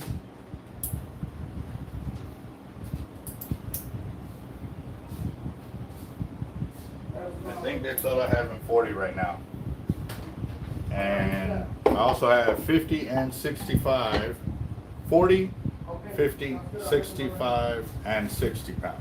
All right, thank you. The line he's got is the color of the jacket. Okay, this is your backing. What do you want for your top shot? You want to go with like 80 pound at minimum, so that way when you're casting your weight or you're fighting a fish near the jetty, you got more abrasion resistance against the rocks and stuff like that. Well, 80 pound, I've got the blue, white, pink, red, white, and blue. I also have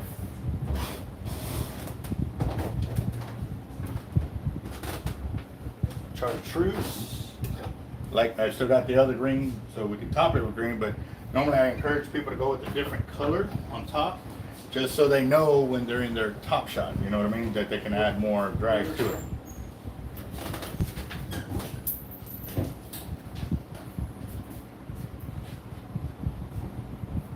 This is from my father also. Okay. He's recommending a top shot. What color would you like? Yeah, it's white, red. Yeah, the white, red, blue, red, blue. the chartreuse too, I think. Thank you, Albert. Appreciate it, brother. All right, bro. We'll see you later. You want the blue one? Okay. Yeah, just put 60 pound or 65 pound in what color, chartreuse, and then the 80 pound what color on top, You and said then it was 30 on the spool that you had? 40. 40? We have 40. There's one company that's creating 30, but they haven't finished testing it yet. So once they're done testing it, then we'll know and we'll get that line in. So it'd be 40. You said you wanted in chartreuse? Yes, 40 pound. I just put yellow? The chartreuse. CHART. Albert. Yeah, the electrician. Yeah, the AC's out back. We got a system upstairs. And then the electrical is, if you follow this hallway all the way down, it'll be on the last wall. Thank you, sir. 80 pound. Blue. Yeah, there you go. All right, it's not touched. 35. All right, yeah, when you cast out, turn the reel to the left, so that way what I mean is when you're casting out and it's going out, you turn it this way and see if that helps. Start out at 5, work your way down. Also too, make sure you wet the line before you do your first cast. If you're dry casting all the time, you need to wet the line, every other cast and stuff like that.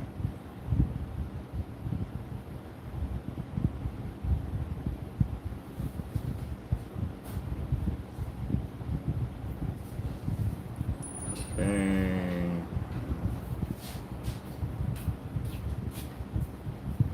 Yes, that is another thing too. When you're reeling in, try to reel it in nice and level across the spool. That really does help. And yeah, you shouldn't have to thumb it at all, guys. Like there should be no thumb on there. When you're putting thumb on there, you're offsetting what the MC is supposed to be there for. And especially with that Raptor, you should have no problem just launching it to Mars.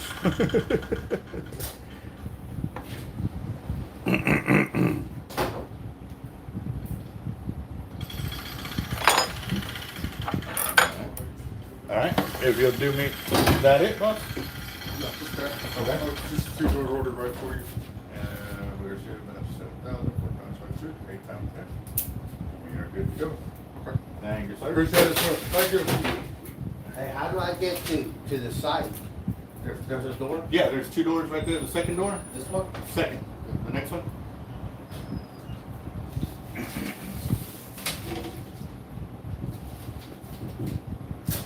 Yeah, it's just a passageway.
Yeah, no, I know how dark it gets in there when we go from light to bright.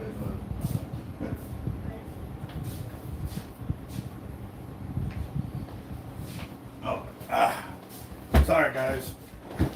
Alright, I'm back. Got the reel done. Just one reel. And yeah, I was having to explain to my young worker that, you know, wearing earplugs while jackhammering is a must. He didn't want to wear them, but I'm sorry. You need to wear them because your hearing, once it goes, it's not fun. So, in the field, by the way.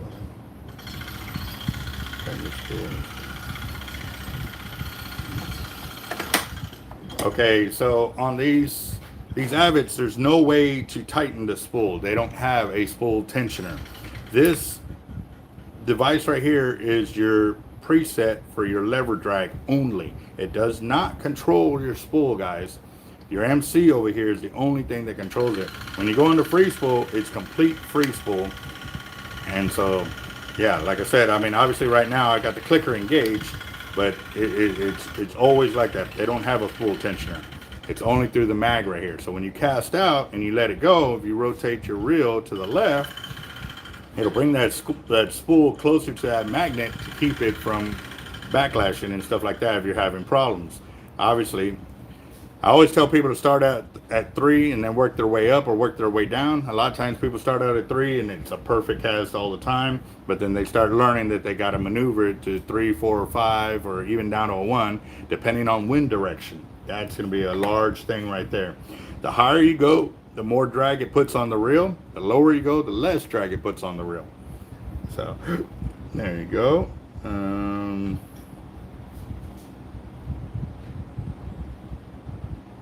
What size of rod are you casting with this?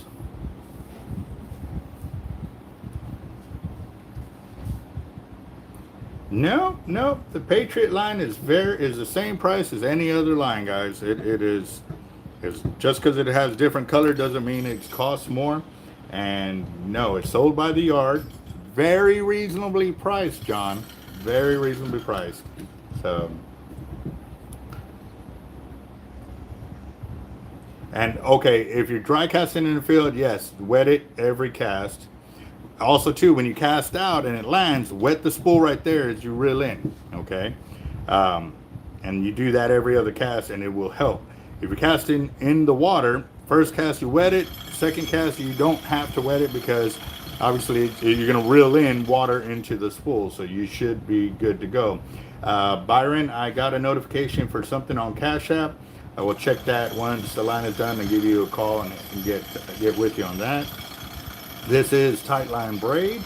We've got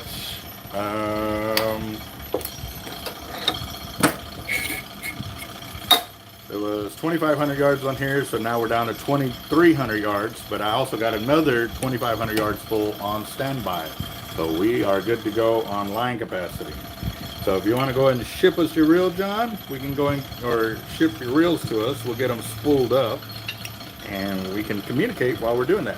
Now, mind you, this is 80 pound. So if we spool those MXJs with this, you're not going to get the crazy amount of line capacity. We would encourage you to do some 40 pound underneath and then go to the 80. That way you can still build up your line capacity and still get good casting. So.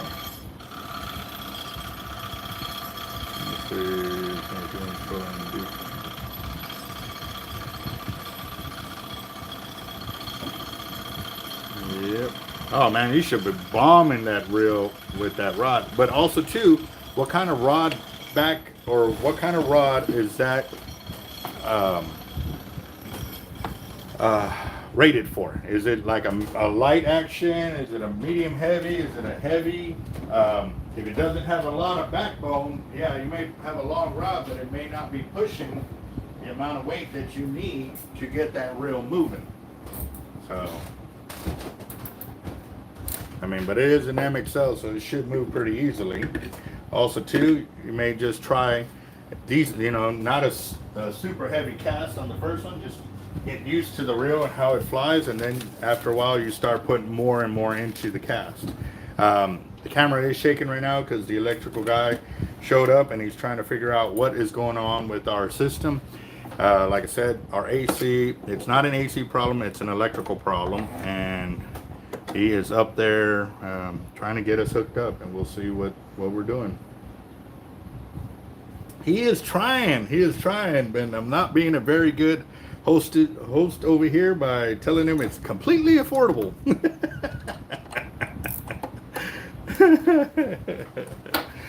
Oh man, sorry John, got to do it.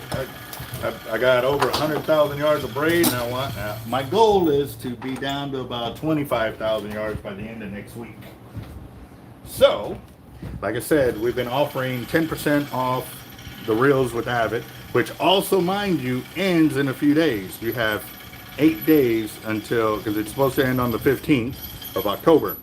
So when the Avid 10% sale ends, so does the 10% on everything else you purchase when we do this braid setup, or when you purchase an Avid reel from us, that sale will end when Avid sale ends as well.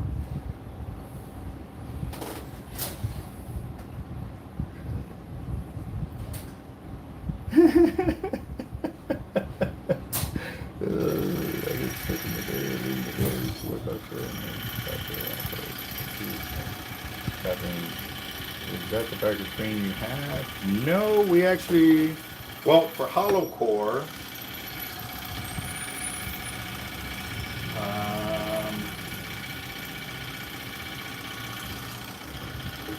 well, what pound test are you looking for the darker green? That's another one, because when you go into the lighter weight classes of line, the darker colors become more apparent. When you get into the bigger line, then it's not so apparent. They're very bright on the green. All right, so for this LX Raptor, we're doing the, hold on, wrong color, or wrong spool. Where's that spool there? Oh, I'll put it over here. Alright, so we're doing 65 in blue on this one as well, and then we're going to top shot it with the red, white, and blue as well. Ooh, even more, John. Look, your colors are real, about to get pulled up, so you're going to get to see it firsthand. Nice.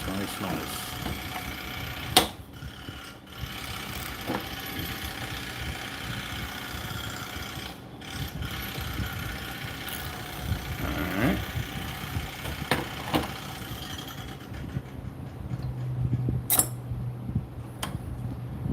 See, I guess I'm lucky because, you know, running the kayak for shark baits, I've got introduced to those small swells and all of that, the choppy water bouncing to and fro and thrash around like a little rag doll in the open seas on a kayak. I guess I got used to that. And then obviously I worked offshore, sandblasting and painting, and we actually worked on like a 110-foot workboat, and yeah, 25, 35-foot swells, and I was fine. However, what did me in was the guys in the galley were sitting there smoking cigarettes instead of going outside. And as soon as I walked in there, within a few minutes, that nicotine got to me and I was throwing up. So whenever they were smoking, I'd be outside fishing. I didn't care. I'd rather be fishing anyways. But yeah, so that's the only time I got seasick. And the only other time I think was because I had too much alcohol the night before and didn't give enough rest. But I was barfing, and I was still reeling in fish left and right. I still went out there, and yeah, everybody else that got seasick or whatever was in the galley. I was out there throwing up over the rail and still pulling in fish at the same time. Like I was cranking and yakking at the same time. Yeah, I was not going to lose my fishing trip because that was the first one I'd been on in a long time. So yeah, I kept going, and after a while it was good to go, and just kept smashing on the fish. So.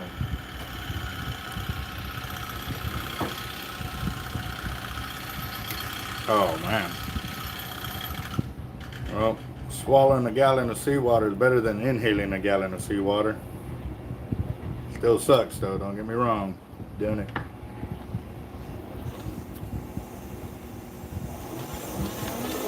Alright, so we're getting to 65. I would have to say I was comparing it to the Cortland, which the Cortland I've already had on for several years, but it held its ground.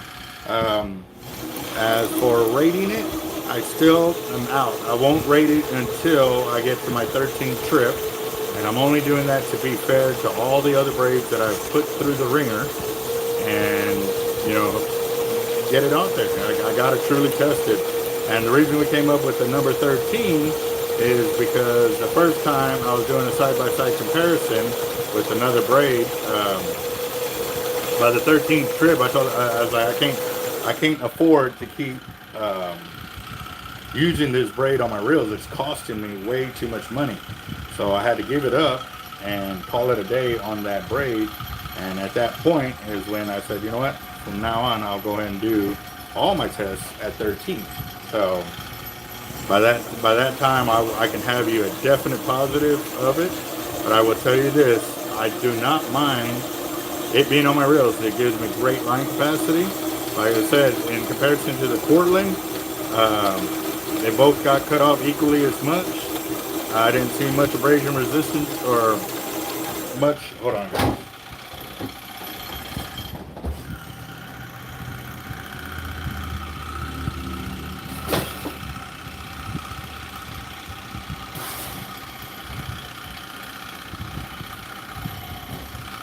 Alright, I had to take care of a little something real quick. So, alright, but yeah, no, it did really well. But like I said, the most part, once we zeroed in on where the sharks were, we didn't get cut off by any of the sandbars. It was fish that were cutting us off, and that was about it. What's up, Pedro?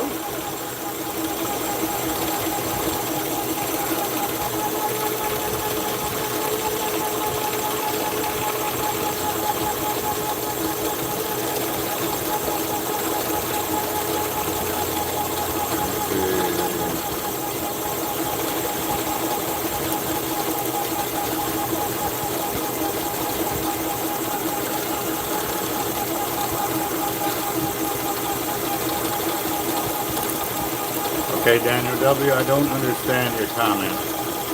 That's hunting over bait. Gotta get a permit for that. Or were you saying I was chumming?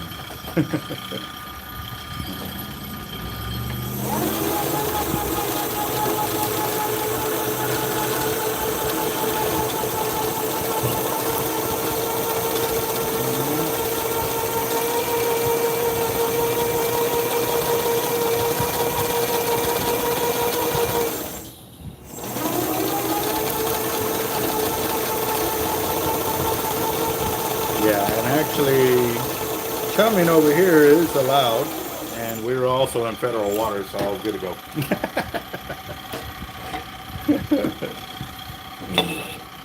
Yeah, okay, chumming, yeah.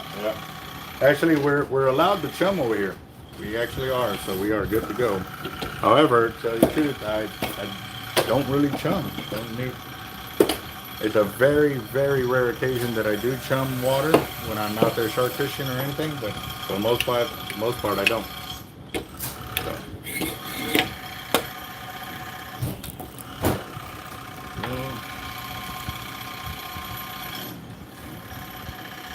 Right.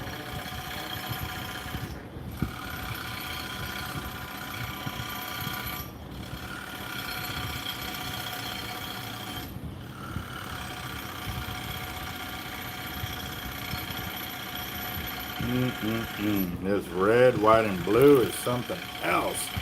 Oh man, I can't wait to see what it looks like on this blue reel. This is gonna be fantastic. Blue on blue, then red, white, and blue on blue. Oh man, I wonder how it would look with red, and then that, or even white too. Man, there's so many color combos. Let me see. Man. Oh man, look at that. Look at that. That is sweet. Just teasing y'all guys. I know y'all want the braid. You want the braid. The number is 361-334-2171. Place your phone orders. Oh man. Yep, yep. Oh shoot. Okay.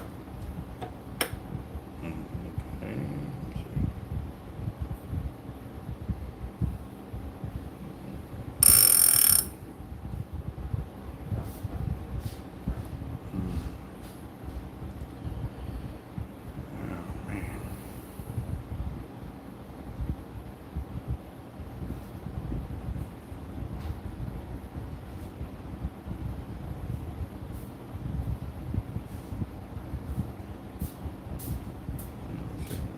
Did you print or cut any more of those double jump lines? Actually, I was gonna see if you can help us with the weights in the back, clean off the bottom, the wires. You can get with Jeff and he can show you what we're doing, and or even just mark them all for us too, because we need to get them marked so we can get that. As soon as I get done with this, I can hit the road to get back so I can get payroll out too.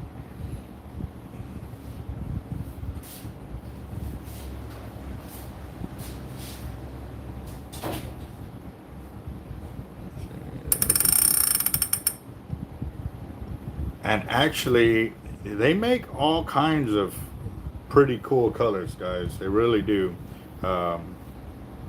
That's the one thing that he's like me, you know, with making fishing tackle. With the braid, he's making all kinds of just color combinations to fulfill all his customers' wants and needs. So stay tuned. We can definitely get that set up. But first, we got to get through this 100,000 yards. See where we can get. So yes, all purchases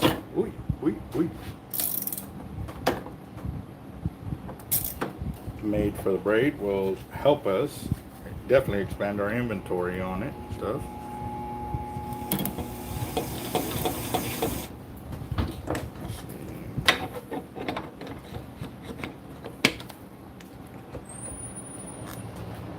And more than likely, he's probably, I'm hoping that his kids are doing all right, because they were sick.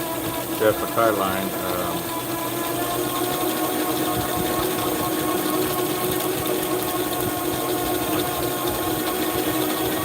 Otherwise, he would have been chiming in and letting y'all know what is available and what's not.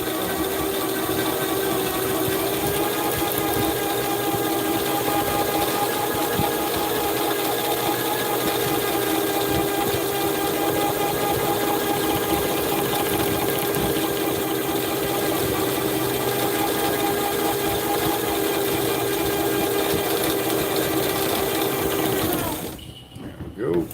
Oh, that looks awesome. Dang, you could tell that I was laying it down perfect, because it was almost getting ready to go all the way red, white, and blue all the way across. That'd have been sweet.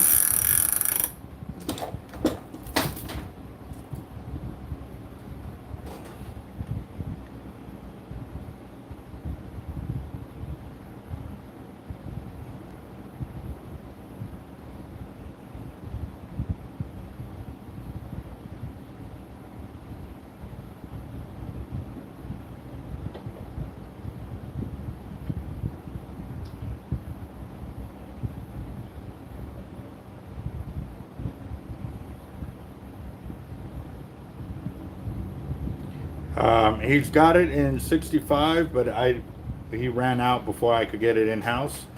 So once he gets caught up with the, you know, Sharkathon the same way as me, he will have it in 65. I think he plans to do it in all the sizes, 50, 40s, 50s, 65, and like I said, we already have it in 80, and yeah.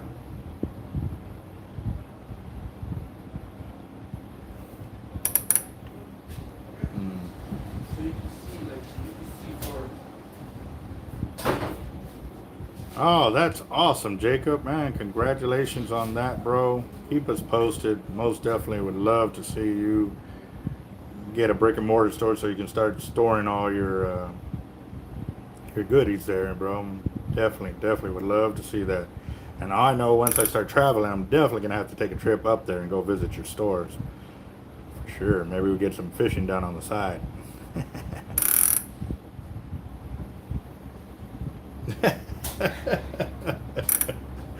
Oh, that's too funny. Oh man. He still want him to check him because it looks like it's about to rain. Um, I told him to bring what he had in so we Mhm. could get it. let me check the radar. I know what it was doing was it was looking like it was gonna hit and then it would clear out. But yeah, no, But that also gets him to help her. yeah, no, go ahead and get him to come in because look, like I said earlier. Yeah, hold on, wait, watch. See, it was nothing. It was moving away from us, but now it's starting to push back. Yeah, tell him to go ahead and get all. And tell him to bring whatever he has there, like 10 pieces, and he's gonna bring those in, Mhm. and then He'll help her, yeah, and make sure to bring in that jackhammer, Yeah. that extension cord too, that's sitting on there. Tell him to bring that in as well, cause. that line does look cool. Oh, it does, right? Yep. I got a lot of guys trying to convince themselves that they don't need it, but they know they do. I don't know why they keep acting. Oh man. Yep.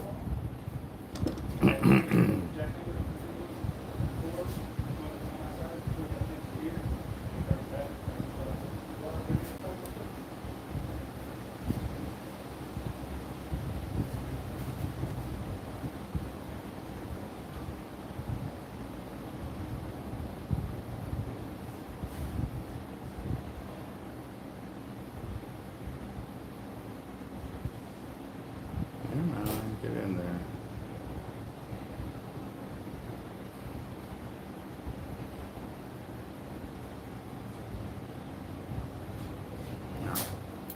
I'm far enough back there. I definitely need to get some coffee in me for sure. Yep, well tell your friend it looks freaking awesome. This is some awesome braid for sure. Like I said, for us, when we fished with it out there, I didn't get a chance to put it on any of the cast outs. Didn't get any of the cast outs in the water, only the big rigs. However, it like I said, I was very, very impressed with tightline on our big rigs. It really reeled in nice, settled nice, and we didn't get cut off on any sandbars.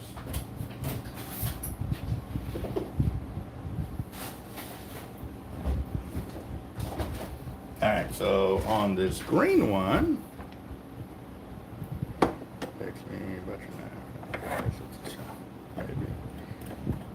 right, let's see.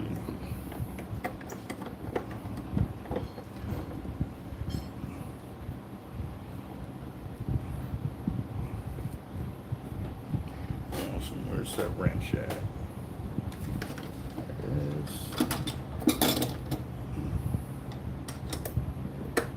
Oh yeah, definitely would, especially if it's at 130 pound test. Definitely would have a lot more girth on those colors and really make it pop. I am really excited to when he does create that line. I definitely might have to do it.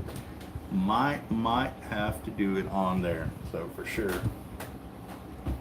All right, guys. So right now we got the green LX. He wants orange in 65 and then 100 pound in chartreuse. So let me go and do that.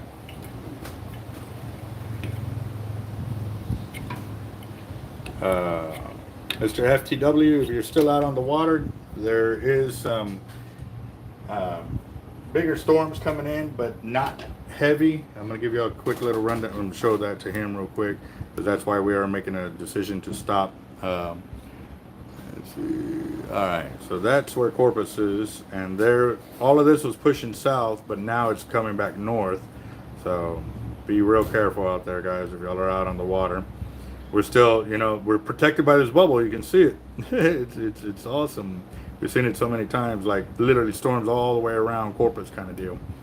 So, yeah. And that's what Corpitos actually stands for, is Body of Christ.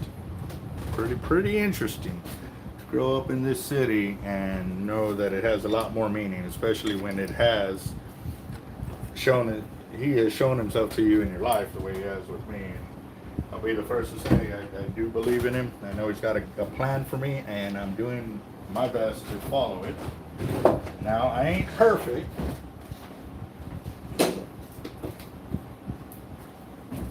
And I do fall off the road sometimes, but I know just got to keep my mind right, keep it on hand. So this is 65-pound test, 6,000 yards of 100 or of 65. Sorry, I was gonna say 130, but this is gonna look sweet.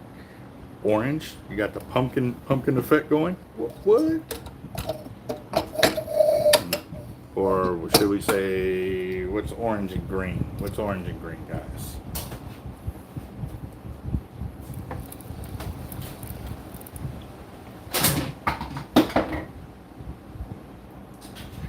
Will do, John. Will do. And tell little monkey good luck on his test. Hopefully he scores beyond.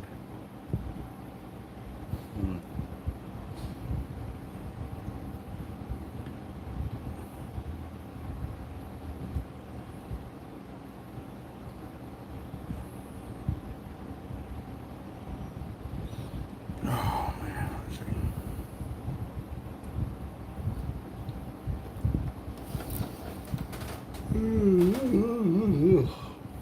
I'm getting hungry.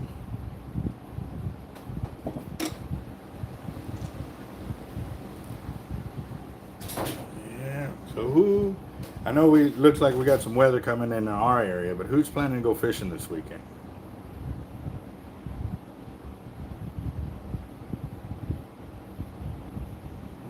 There we go.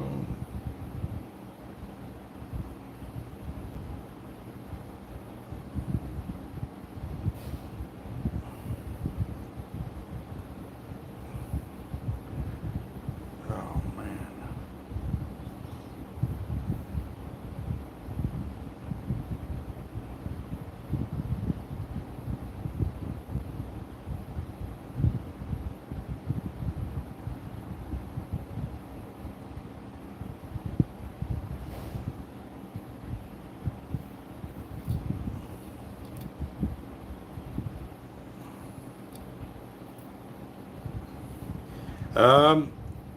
I haven't checked the forecast. I was just looking at it on the radar right now and stuff. And yeah, we hadn't had any rain or clouds in the sky, pretty much just overcast here and there. But you can definitely see there's some pretty heavy storms out there that were brewing over the Gulf. So I haven't looked any further than that, just what I kind of showed y'all.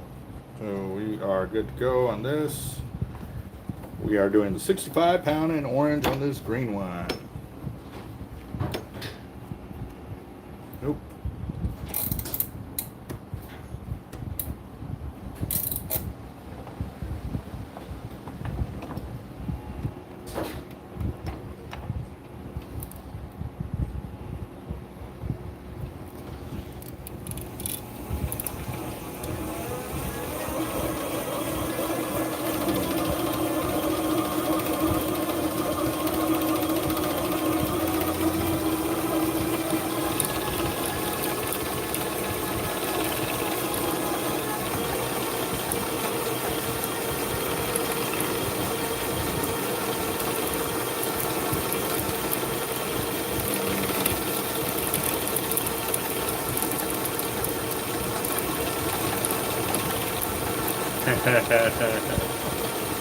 So it looks like Joseph likes some of the new colors that have come out, huh?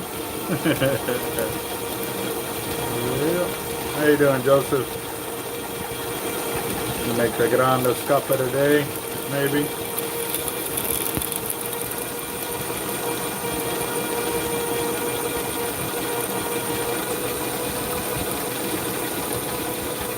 Where did you put this on the charger? Huh? Where did I put this on the charger? Over here.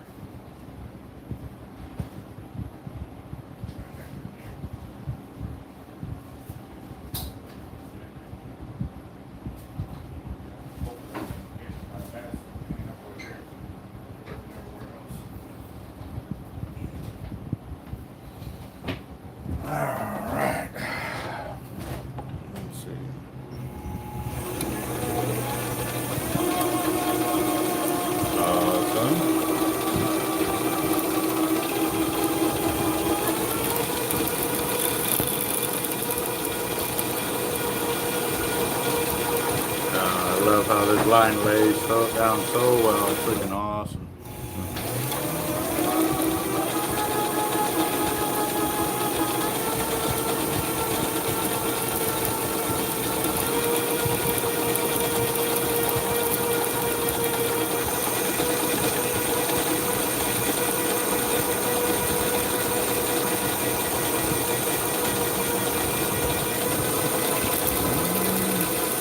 Got all quiet, guys. Everybody eating breakfast, or y'all getting ready for lunch? What are y'all doing for lunch, man?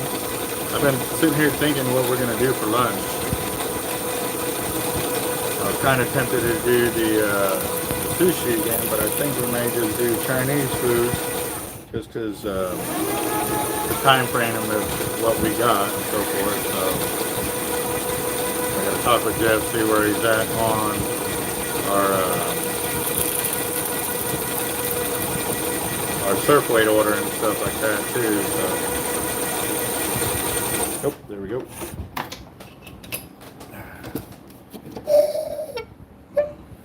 Wow. So that is something new. I've never seen that. The spool housing is moved off a bit like this. So I've never seen that. They were putting quite a bit of pressure on the spool to make it happen on there, which is fine. I just pray it don't explode out, because if it does, that's going to be, you can kind of see it getting a little warped in there. I don't know, let's see. See right there? See that stretch? And actually you can see it on the inner housing right there. So I would do my best to not drop this spool. That kind of does scare me a little bit. As long as it lasts, I'll be good to go. So I'm hoping, like I said, our goal is to sell out. I mean, if we can sell out all that braid, that will really, really, really help us in the long run, guys.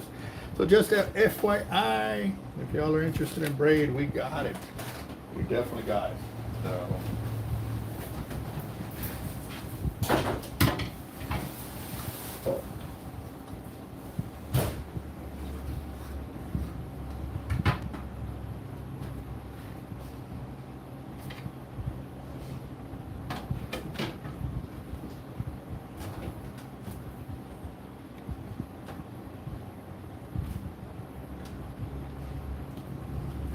Looking for the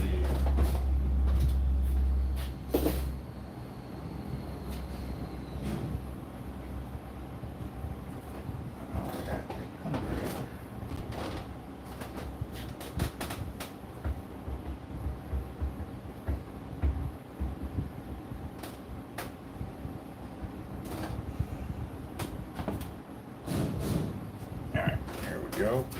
We're going to the top shot of chartreuse, which would look good.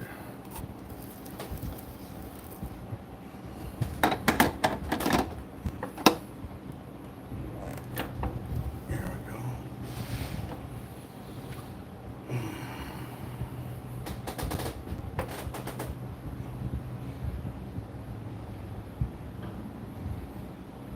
Boom. Easy splicing. Gotta love that.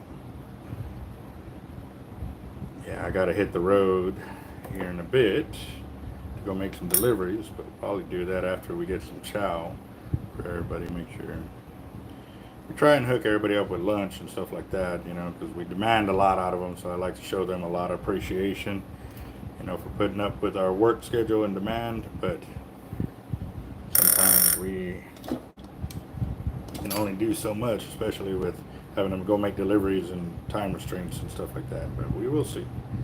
We'll see.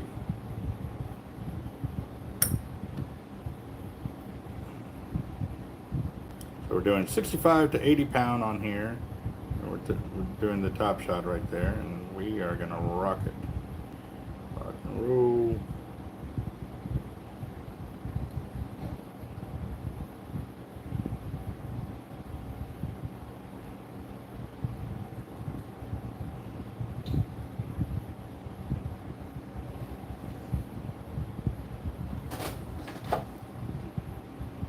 Oh no, I thought he had it going. It felt a little cooler in here, but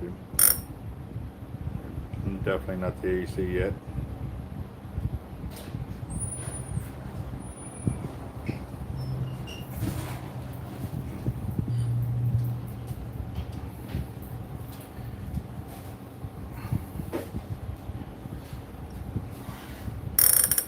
Hey Jeff, how we looking on the weight situation?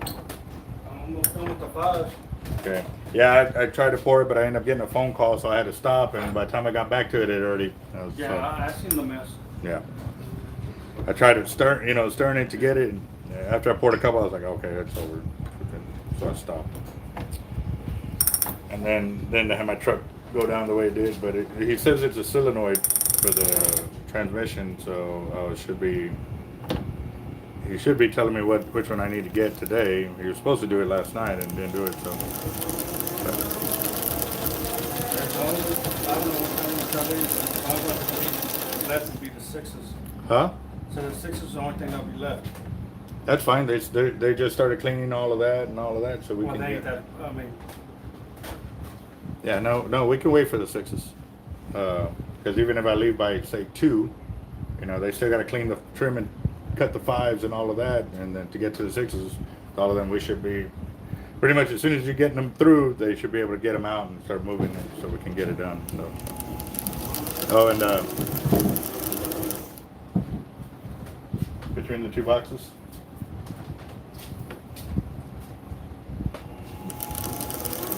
Came by and I was like, oh, got it. Here's your tight line here. Yeah, tight line is really stepping up their game, guys, for sure.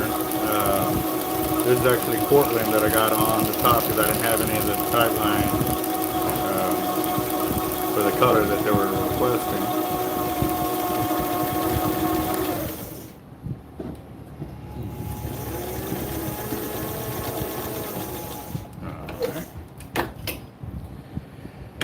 Oh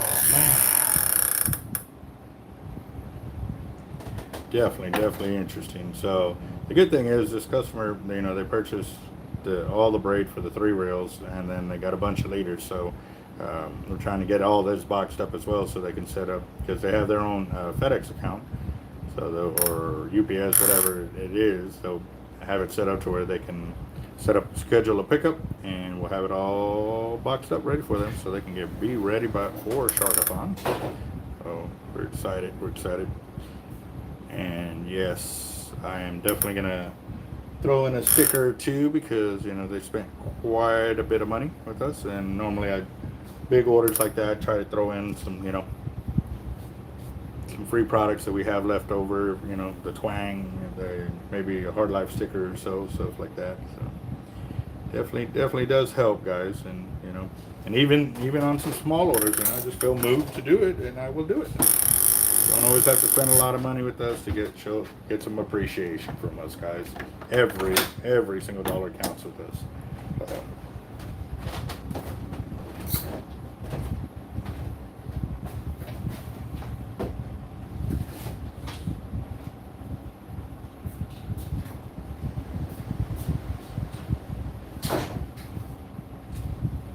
Alright guys, so this was a customer's reel that he walked in at the very beginning of the video. It's in Abu Garcia 7000 CS, and he wants us to go ahead and spool it with 40-pound in chartreuse with the top shot of 80-pound in blue. So we're going to build another spooling library video on this, which is good.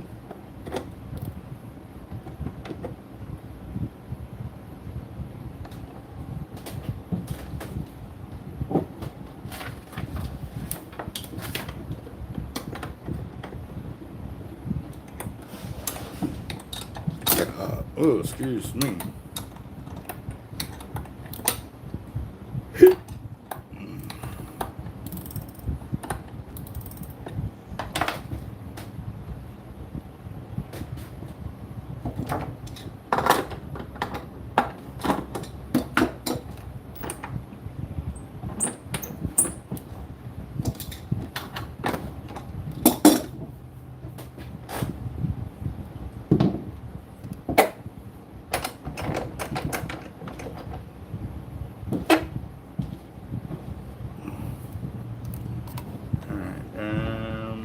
Doing 40-pound in chartreuse to 80-pound on the top. So right here we got the Cortland 16 strand and 40 pound.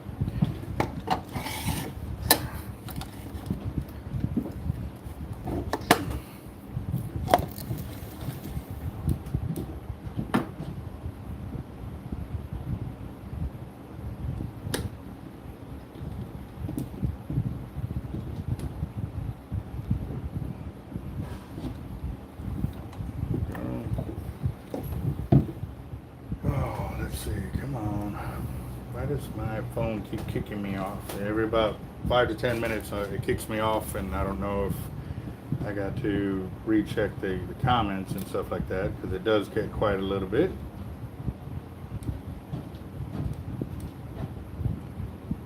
Next week, yes sir. Everybody getting ready for Sharkathon. And like I said too, guys, pay attention to pricing, because they may be advertising sales. However, at the same time, you know, a lot of our pricing is so far under theirs that even if with the sale, we're still cheaper than them. So please make sure you check that out. Do some homework before you go spending. Also, too, we had to show the correct surf weights that we do sell into other tackle shops, as they have decided to bring in some product that they say was a little cheaper, not realizing that those products is going to end up costing them some customers, because they don't work as well as ours do. But at the same time too, for those of y'all that are new to the channel, will realize we do a ton of testing on our gear and really want to make sure that our customers get the best product they can for the money they do spend. And yes, we may not always be the cheapest, but we definitely do put our homework in to make sure we do have it covered, that whatever tackle you do buy is ready for whatever challenges you're going to meet while fishing and catching. Yes, I said it, catching. I'm going catching.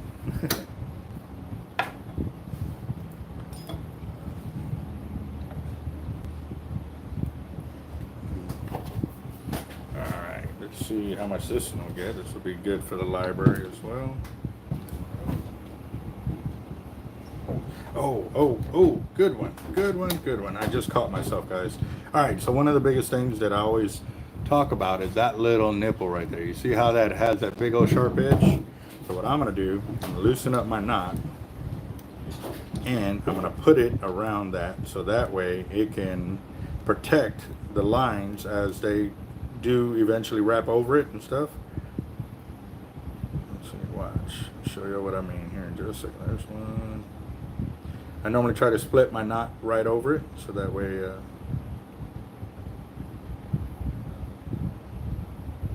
it has enough cushion on both sides to ensure the wraps are on there.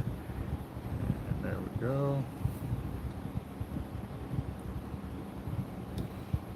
All right, yes. Now,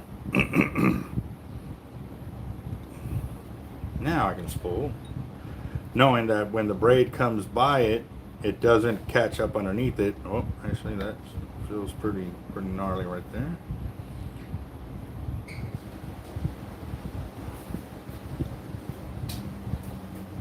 There we go.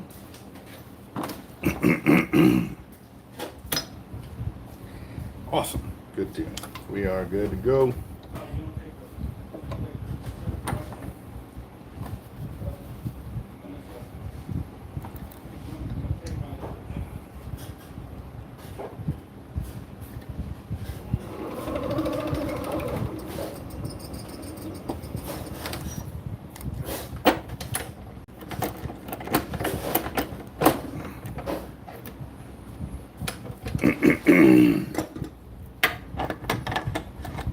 Yeah, the guys are bringing up the weights from the back, so we're gonna have a lot of surf weights ready for the tournament next weekend.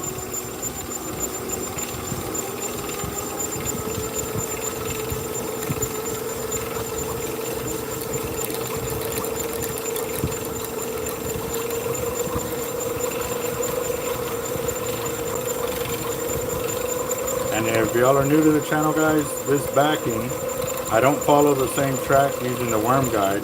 And the reason being is because this worm guide here is a thin sheet of metal, has two prongs that follow it like a track on the backside. It follows that guide. So it will govern me on how much line I can put on this reel if I use it. The other thing is too, I don't like to use it because if I do happen to wear it out here, well then it fails on me, and then you know I'm responsible at fixing it, even though it could be near failure or whatever. So I don't use it because I don't want to break that part, and I do it all by hand.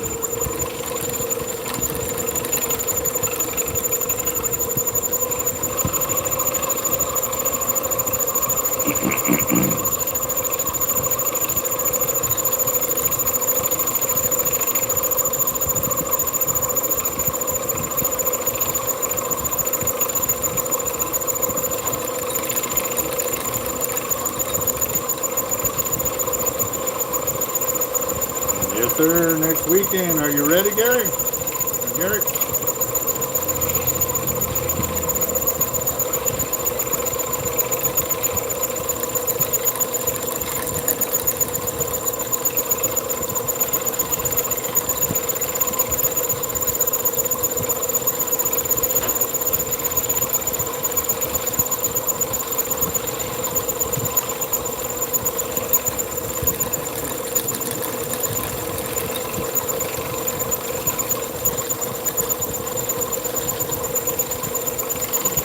How you doing, bro? You getting ready for this next weekend? Are you in the tournament? Meadow, how you doing, bro? It's getting a little quiet in here. I think everybody's getting a little spent on all my spooling. Is that the case? I hope not. But I haven't really found anything to throw under the microscope, man. Which is good. That shows you the type of braids that I am using. You know, like I said, I've had to be real picky on finding things, and when I can't even find them, that does make my job easier, but harder at the same time, because I have all these new toys that I want to play with, and I can't play with them.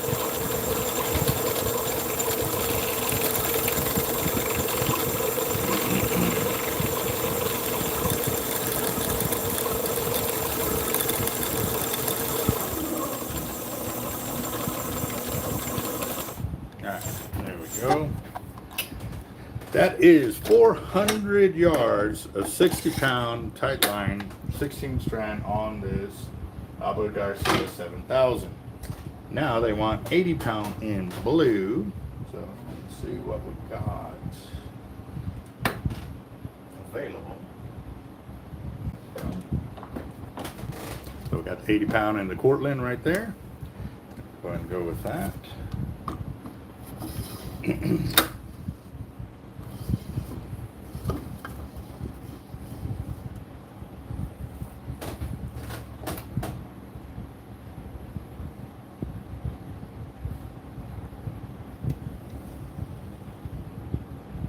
Right. Help be some knowledge or an extra hand if need be. I know a couple of other tournaments, if any pictures are taken or submitted for the tournament and whoever is in those pictures is not part of the tournament, but they're, say, holding the tape or doing anything in that respect of helping out the angler, those anglers get disqualified. I don't think Sharkathon is like that, but that is something that I have ran into with other tournaments, that we literally had to tell people, you need to stay out of these pictures because we just caught a big shark that could put us in the winnings. And if that picture gets taken and submitted or they see it, then we can get into a lot of, or not a lot of trouble, but we can be DQ'd. And I'm not going to have you cost me thousands of dollars just because you want to be near us when we're landing there. And it wasn't us being rude, it was just us following the rules and regs that were set up, and we had to respect that. And they had to respect it too. A couple of times, you know, they like I said, they meant well. They were just trying to help us, but at the same time, we had to get them out of the picture to ensure that we were protecting our right and our part in those tournaments. So, yeah, food for thought right there, guys. Now I saw a few of the videos where they were further explaining the weigh-in and stuff like that for that walleye tournament, guys. You know, and you know, it's to be expected. You know, obviously these guys do this for a living, And I'm not talking about the anglers that are cheating. I'm talking about the individuals that put on these tournaments. There was some rumors that I heard that they did some X-rays, or they did that, or they could see something poking through the fish. And I saw one video where the actual tournament director who was doing the weigh-in, he was explaining how he kind of figured something was wrong. And hold on, guys.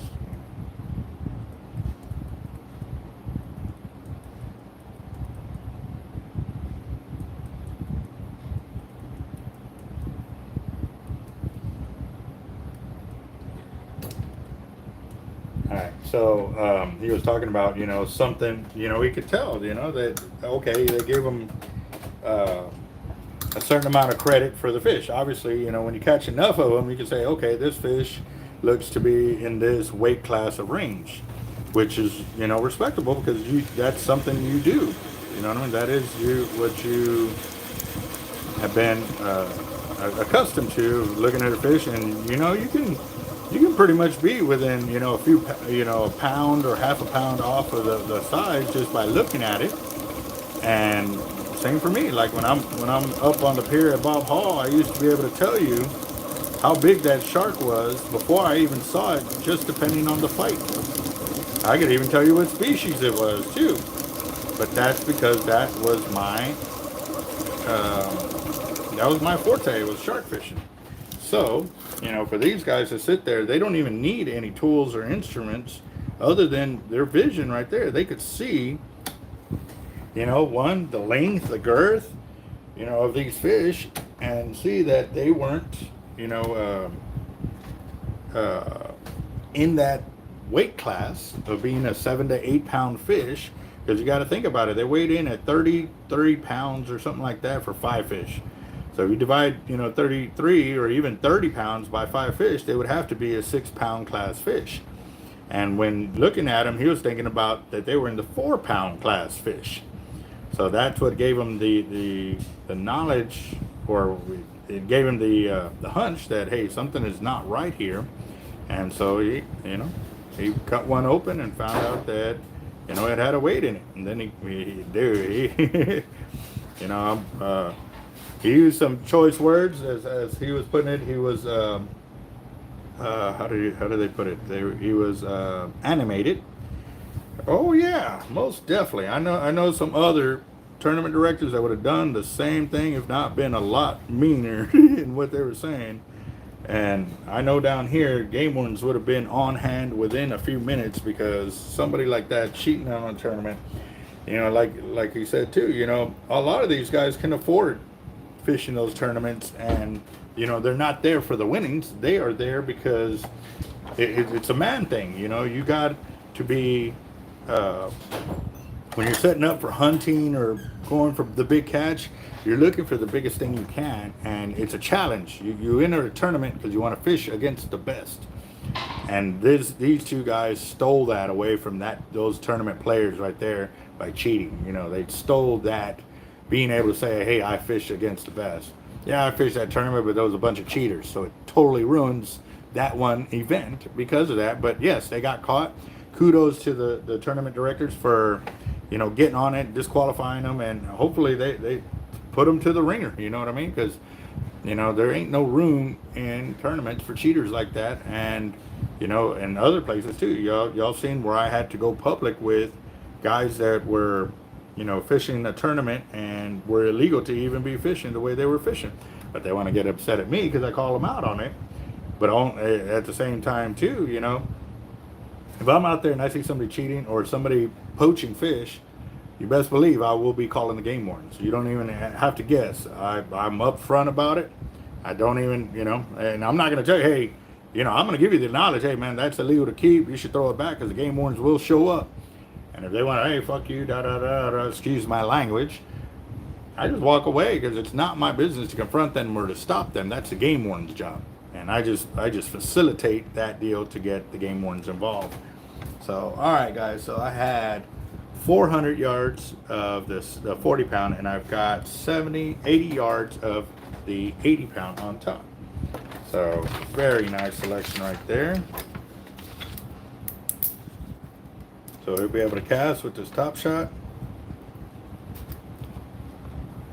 on this Abu Garcia 7000C. Yep, CS.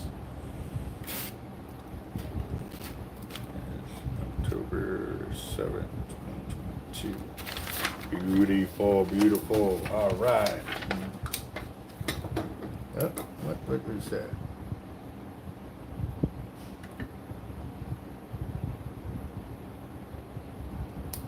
Okay. Well, I guess that was a mistake right there for Garrett's comment.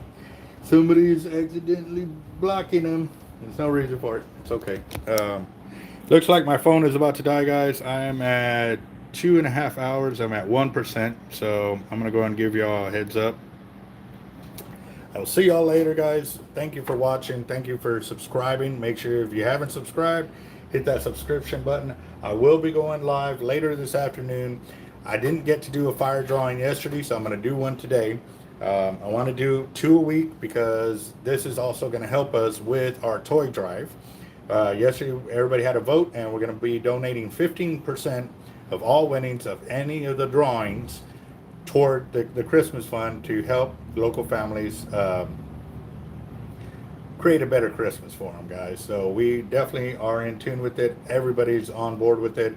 So just be aware when we do the drawings, I'm going to keep announcing it every time, just reminding everybody that we will be doing that. So I'm looking forward to it. We will hold the drawing later this afternoon. I'm going to shoot from like 4 to 6 o'clock, which will be late in the afternoon. You know, I should be back in time from all my errands. And we're going to start kick this off. We're going to keep track of our funding for our Christmas operation. Christmas Hard Live. Guys, I am excited. If y'all want to send in some gifts already, we are more than happy to accept them. I know I'm getting some information on some families already, and I will be getting with y'all. I know a few of y'all were asking about specific people within our shop and stuff like that. So I will let you know. As soon as I know, you will know. Y'all have a good one. Stay blessed, my friends.